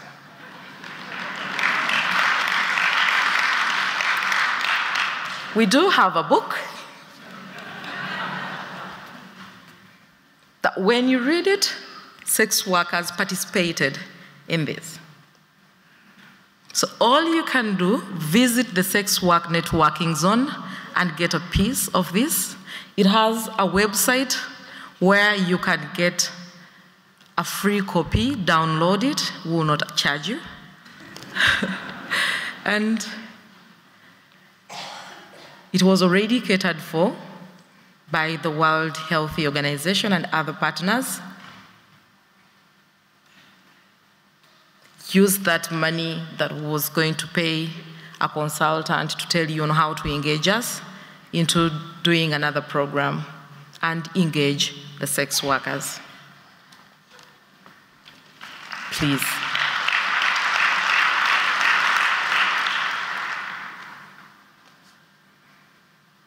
And as the next steps again, we want community mobilization and strengthening at national, regional, and global level. When we're in these global meetings or global level, we all speak the same language. You all know that if you involve sex workers, it can be like 99% or 100% effective in fighting HIV. But when we go back to our countries, you leave it to the countries to decide. This is a global fight. We shouldn't leave it to a country, let Uganda sort themselves. Let these other countries sort themselves. It should be a fight that we fight globally to end HIV in the world. So if you see these countries passing deadly laws, and you think it's only in Uganda, it's not going to affect my country. I am HIV positive and I'm now in Australia, and as a sex worker, I came with my business. I could pass the HIV to an Australian or to an American who will go back and spread it. So this shouldn't be a one-man's fight. Let's all join the efforts together and fight HIV.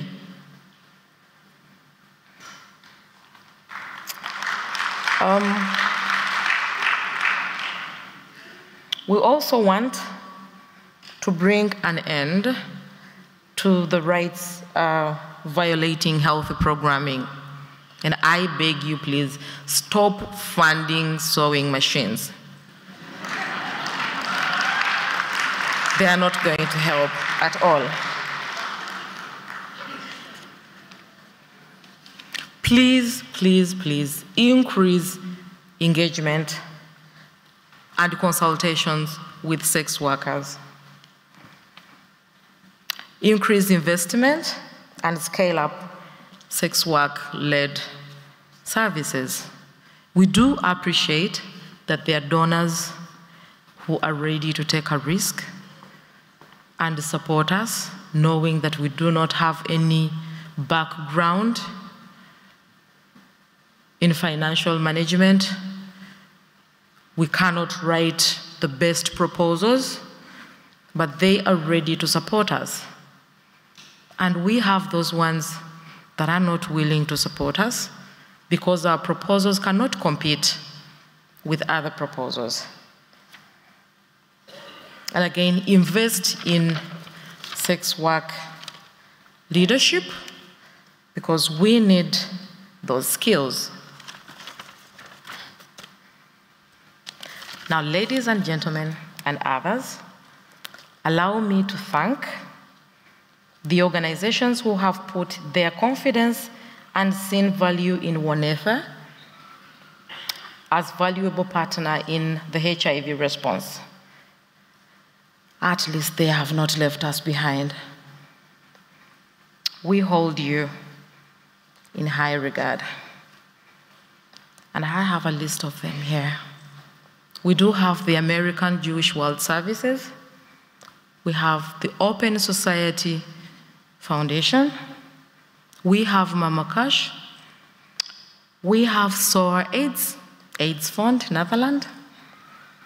We have the African Women Development Fund. We have the Global Fund for Women, the Urgent Action Fund. We have Frontline Defenders. We have WUHAI, which is based in Kenya. We have the Global Network of Sex Work Project. We do appreciate the UN agencies that involve us in consultations, and they believe that we are experts in our field. And we do thank the individuals who have supported us by mentoring us and believing in us that we can drive the movement and we can fight HIV together. Decriminalize sex work. Thank you.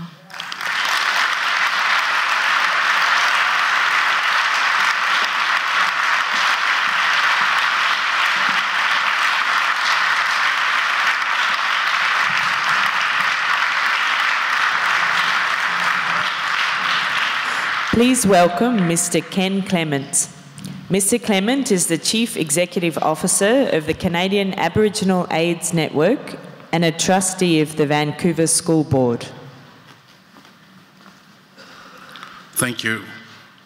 I would like to begin by acknowledging the Wurundjeri and Boomerang people of the Kulin Nation, elders, youth, delegates, and my fellow brothers and sisters of Indigenous ancestry.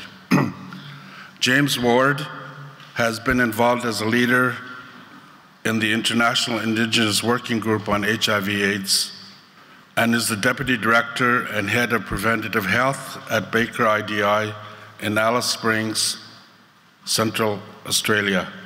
He is a descendant of the Pinjantahara and Naranga clans of Central and South Australia and has over 20 years experience in Aboriginal health, public health, policy development and implementation, research ethics. He is a specialist in sexually transmitted infections and HIV/AIDS in Australia, in the Australian Aboriginal communities, and a member of the Federal Ministerial Advisory Committee on Bloodborne Viruses and STIs, and a lead investigator on more than 10 research studies to address and control STIs and HIV among Indigenous Australians. He has a strong interest in building capacity in communities to enable self-determination. James is nearing the completion of his PhD in the domains of STIs and HIV and Australian Aboriginal and Torres Strait Islander communities. Please welcome James Ward.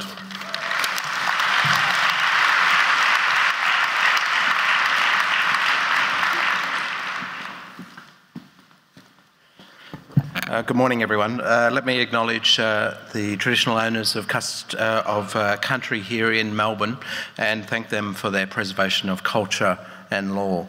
I'm a descendant of the Pitjantjatjara and Naranga clans from Central and South Australia, and I'd like to acknowledge their wisdom that has been shared with me over the years. I'd also like to acknowledge Indigenous peoples from around the world who are here with us today, but also those who have led the charge, who have left us in their own fights around HIV and who were fighting for this very recognition of Indigenous peoples not being left behind. So let me talk about the theme of no one left behind, and of course I'm talking about Indigenous peoples. Indigenous peoples make up around 400 million of the world's population, or equivalent to 4.5% of the population, located in around 70 countries. There are estimated to be about 5,000 Indigenous groups globally, and that extends across the African plains, the tribal peoples of India, the Inuit of the Arctic, and Aboriginal and Torres Strait Islander people here. The majority of the world's Indigenous populations live in Southeast Asia and China, and unfortunately what we do know from those countries is very limited knowledge about Indigenous peoples, and particularly in terms of HIV. Indigenous peoples comprise 10% of the world's poorest population. Most live in remote or isolated areas, and many communities, tribes or clans have very small populations, and so the impact of HIV on Indigenous populations is a very real consideration. In terms of social determinants of health, there's not one Indigenous population globally that does poorer in terms of many of the social determinants of health, the well-described social determinants of health by the WHO. And this is very important for us, but in addition, we think there are a number of determinants of Indigenous people's health status and HIV status, and let me just explain a little bit more of these. So the ongoing impact of colonisation is a real issue for Indigenous peoples globally. The recognition of land, the constant battle to be recognised as original inhabitants of country, to be recognised as Indigenous peoples of the country. It wasn't here in Australia until 1998 that Indigenous peoples of this country were recognised as the original inhabitants of this land. And unfortunately, the issue is great for Indigenous populations globally.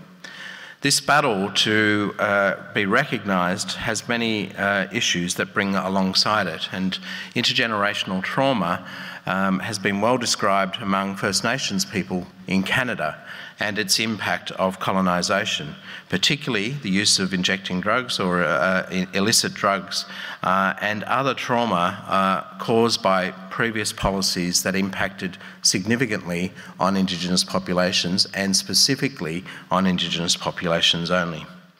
Globalisation is a very real issue for Indigenous populations globally, and if you think about the quest for resource extraction on land and the removal of people from their traditional countries to the city centres is a real issue, particularly just on the issue of resource extraction on traditional country and land. Territory and land status is an important issue for us here in Australia.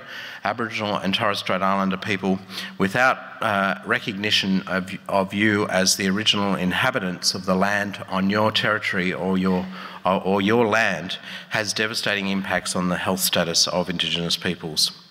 And of course, cultural continuity and the quest to maintain cultural continuity in a world which is moving so fast.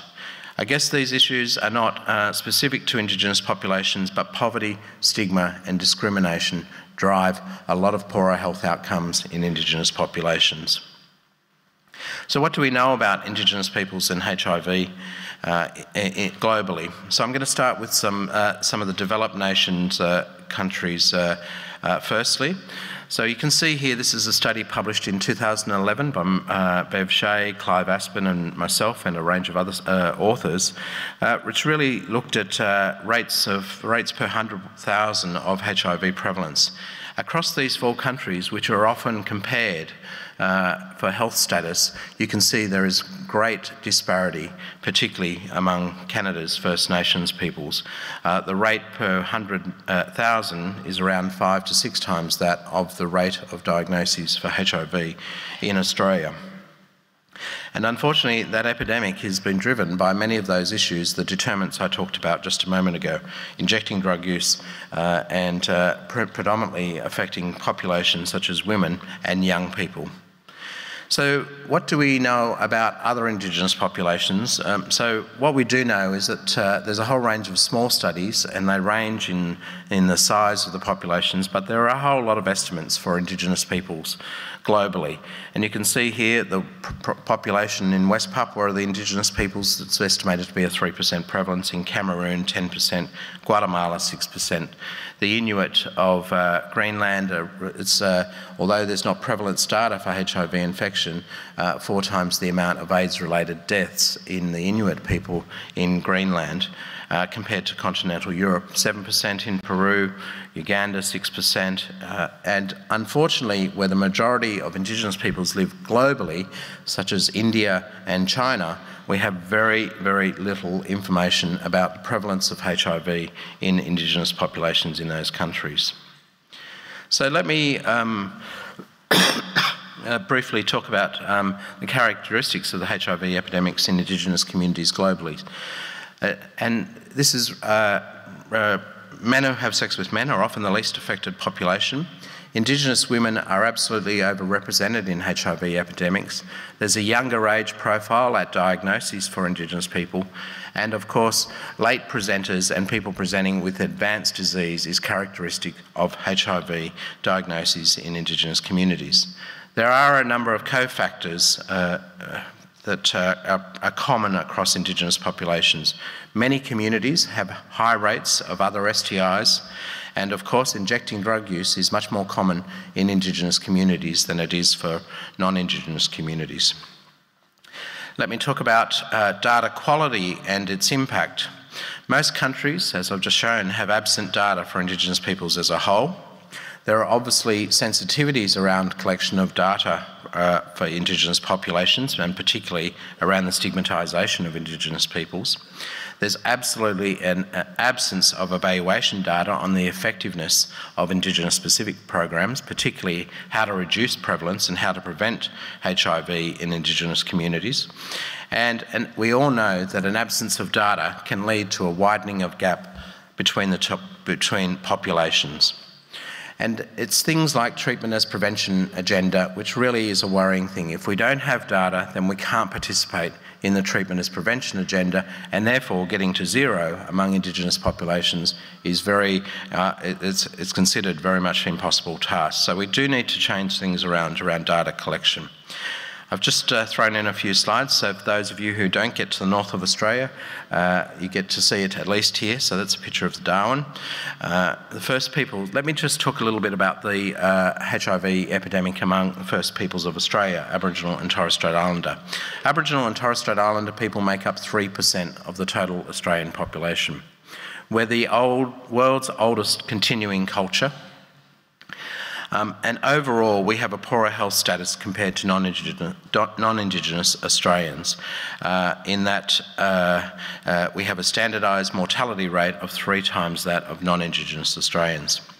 We have collected data since 1992 among Aboriginal and Torres Strait Islander people, so we've had a very good track record of collecting surveillance data for our population. And during that period, we've had very stable epidemic. We've had HIV notifications been reported at a very stable level over those 20 years or so. But unfortunately, we've seen an increasing trend in recent years. The overall rate of diagnoses you can see here compared to non-Indigenous Australians, Indigenous in the green and non-Indigenous in the red, is for the last 5 years has been over and above the rate of non-Indigenous Australians, where it's always kind of been a little bit higher, but really what we're seeing now is trends mirroring the non-Indigenous population, but at a higher rate. If you break that down by males and females, as I said previously, Indigenous women globally are overrepresented in the epidemics in Indigenous populations. For Aboriginal and Torres Strait Islander women, the rate of diagnoses has always been between 3 and 5 times that of non-Indigenous Australian-born women. And you can see in the top part, which is the comparative rate between Indigenous males and non-Indigenous males here in Australia, the rate of diagnosis has had a divergence in the last few years in terms of rates increasing among the non-Aboriginal population, where predominantly we have been underneath the rate of diagnoses between the other men in this country. The rate of exposure to HIV, though, is very different between Aboriginal and Torres Strait Islander people, in that 80% of diagnoses over the last 5 years in the non-Indigenous population have been attributed to men who have sex with men and men who have sex with men and also report injecting drug use, where that is 60% in the non-Indigenous population. You can see here, like I've mentioned previously, rates of diagnoses in our population compared to non-Aboriginal population attributed to injecting drug use. The proportion diagnosed over the last 5 years are at a rate 4 times that of non-Indigenous people. And the proportion of cases diagnosed over the last 5 years among heterosexual people is slightly higher, 21% versus 13%. Unfortunately, in this country, we still do have occasionally mother-to-child transmissions, particularly in Aboriginal and Torres Strait Islander population, which is really a poor reflection on primary care, particularly in remote areas of this country. It is something that's been recently inserted into the National Strategy for Indigenous People and HIV and STIs. It's a blight on our epidemic that we've still got mother-to-child transmissions in this country. So 4 areas that require specific attention in the Aboriginal and Torres Strait Islander community. Firstly, we need to do a great amount of work about reducing very high rates of other sexually transmitted infections, particularly in remote areas of Australia. The second area we need to do lots of work is about reducing risk associated with injecting drug use. And the third area is to reduce some of the risk factors reported among Aboriginal and Torres Strait Islander men who have sex with men. And of course, links to other countries and the risks that they pose for Indigenous populations here in Australia. So most importantly, the Torres Strait Islander and Papua New Guinea cross-border zone, which Torres Strait Islanders is at the top of Australia and very close to Papua New Guinea. There are about 5,000 crossings each year for familial and cultural reasons, and we know that Papua New Guinea has some of the highest diagnosis rates of HIV in that region, in our region, in the Oceanic region. And so we do worry about Torres Strait Islander populations crossover with HIV infection. Of course, Torres Strait Islander people move onto the mainland Australia through Cape York and through to the south. So it is a very worrying area for us. But of course, immigrants from high prevalence countries are often settled in remote areas, particularly in towns or communities where there are high prevalence of Aboriginal people living in those towns. And so the potential for transmission between those two populations is very real.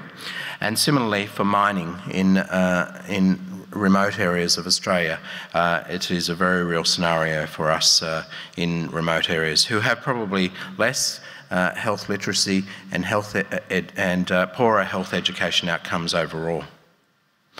I just wanted to show some data from a study that we've been involved in. It's a large clustered randomised trial underway in 68 remote communities to highlight the amount of work that's required to reduce high rates of STIs in communities. These are co-infection data from 68 remote communities, around 10,000 samples. You can see here that chlamydia and gonorrhea prevalence positivity on laboratory data over a 1-2 year period is around 50%, or just over 50% for females aged 16 to 19 years of age in remote communities. And you can see overall, co-infections with populations are around the 40 to 50% for both young men and young women, and it doesn't really slow down until you're into the 35 plus age group. So we do have a massive task here in Australia to reduce high rates of other sexually transmitted infections. Fortunately, we've had very few cases of HIV diagnosed among remote communities, but you can imagine what would happen if HIV does enter the remote communities in Australia with a background prevalence of co-infection for other STIs in communities. So we really have been working very hard over the last 5 years to reduce these high rates of sexually transmitted infections. Unfortunately, we haven't moved far enough to reduce these prevalences, but you can see that the task ahead of us is huge. I want to talk about injecting drug use among our population, although we don't have prevalence data for the number of people in our community who inject drugs, what we do have is Hep C notification data. And you can see here the non-Aboriginal population has been decreasing or slightly stable over the last 5 years, but for our population, rates of hepatitis C diagnoses are increasing and increasing year after year. And so this is a worrying trend for us. I do think that for our population, injecting drug use is a relatively new phenomena in our communities, and unfortunately we haven't had the potency of the intervention for this population hasn't been strong enough for us to reduce this risk among our populations. Can I just digress to Saskatchewan, which I think is a very powerful illustration of Aboriginality and risk factors such as injecting drug use. And so this is a slide from 2002 to 2011, the total number of diagnoses among Aboriginal people in the green over that period, and also you can see it's mirrored by the number of diagnoses through injecting drug use. So it really is an epidemic among Aboriginal people who inject drugs in Saskatchewan. In terms of our Aboriginal and Torres Strait Islander gay community, men who have sex with men, we did an analysis and published in 2012 of the gay community periodic surveys. And you can see here the adjusted odds ratios for risk factors in the last 6 months for Aboriginal and Torres Strait Islander men. 43% more likely to inject drugs in the last 6 months, 30% more likely to have unprotected anal intercourse with casual partners, and 2.5 times more likely to be involved in group sex after club drug use over the last 6 months. So it's an area where we do need to have focused interventions in our Aboriginal and Torres Strait Islander MSM population. Let me now move to global Indigenous populations. And so Indigenous people are barely identifiable in the global response. And as to the theme of this plenary, no one left behind, I want to talk to this for a few moments now. Indigenous populations are absent from key HIV/AIDS and documents and instruments, particularly the United Nations Political Declaration on HIV/AIDS 2011, the Millennium Development Goals, and many other key documents for HIV and AIDS at the global level. And we know that invisibility equals inequity or disparity in populations. For Indigenous people, there are a number of international instruments that we look toward for guidance at the global level. And the first one is the United Nations Declaration on the Rights of Indigenous Peoples, which clearly states that Indigenous peoples should have rights to access all health services, and they should have equal right to the enjoyment of the highest attainable standard of physical and mental health. That declaration was signed off on in 2007 by 143 member nation states of the United Nations, and has really an important instrument for us as Indigenous peoples. The United Nations Permanent Forum on Indigenous Issues also meets regularly at the UN, and has noted with respect to HIV and AIDS that the epidemiological data on incidence and prevalence among Indigenous peoples is rare, and that surveillance sites are often not established in remote or rural areas where there are large numbers of Indigenous peoples living. The UN Political Declaration on HIV/AIDS, and which was adopted by this country here, really has only one single mention of Indigenous peoples within it, and that is about prevention of HIV. It does not mention about Indigenous peoples living with HIV. It does not mention about Indigenous peoples and specific risk factors for Indigenous peoples. The Millennium Development Goals report of 2014 only mentions Indigenous peoples around deforestation and the risks that that has for Indigenous peoples. It does not mention Indigenous peoples in the report back about MDG 6. And so this is the reason why I think we need to upscale our efforts to have Indigenous peoples. We comprise 4.4% of the world's population. We have the world's oldest living cultures with continuing cultures and connections to land and territories. Indigenous peoples are the custodians of the most biodiverse environments in the world. Indigenous peoples globally face an additional set of determinants for HIV, things like globalisation, colonisation, intergenerational trauma, and access to land and territories. HIV surveillance is absent from most of the world's Indigenous population. It has the potential to decimate some of our most refined Indigenous populations globally, and we need to change this about. We do know that we need some specific strategies to address HIV prevention among Indigenous women, but also for Indigenous women living with HIV in populations around the world.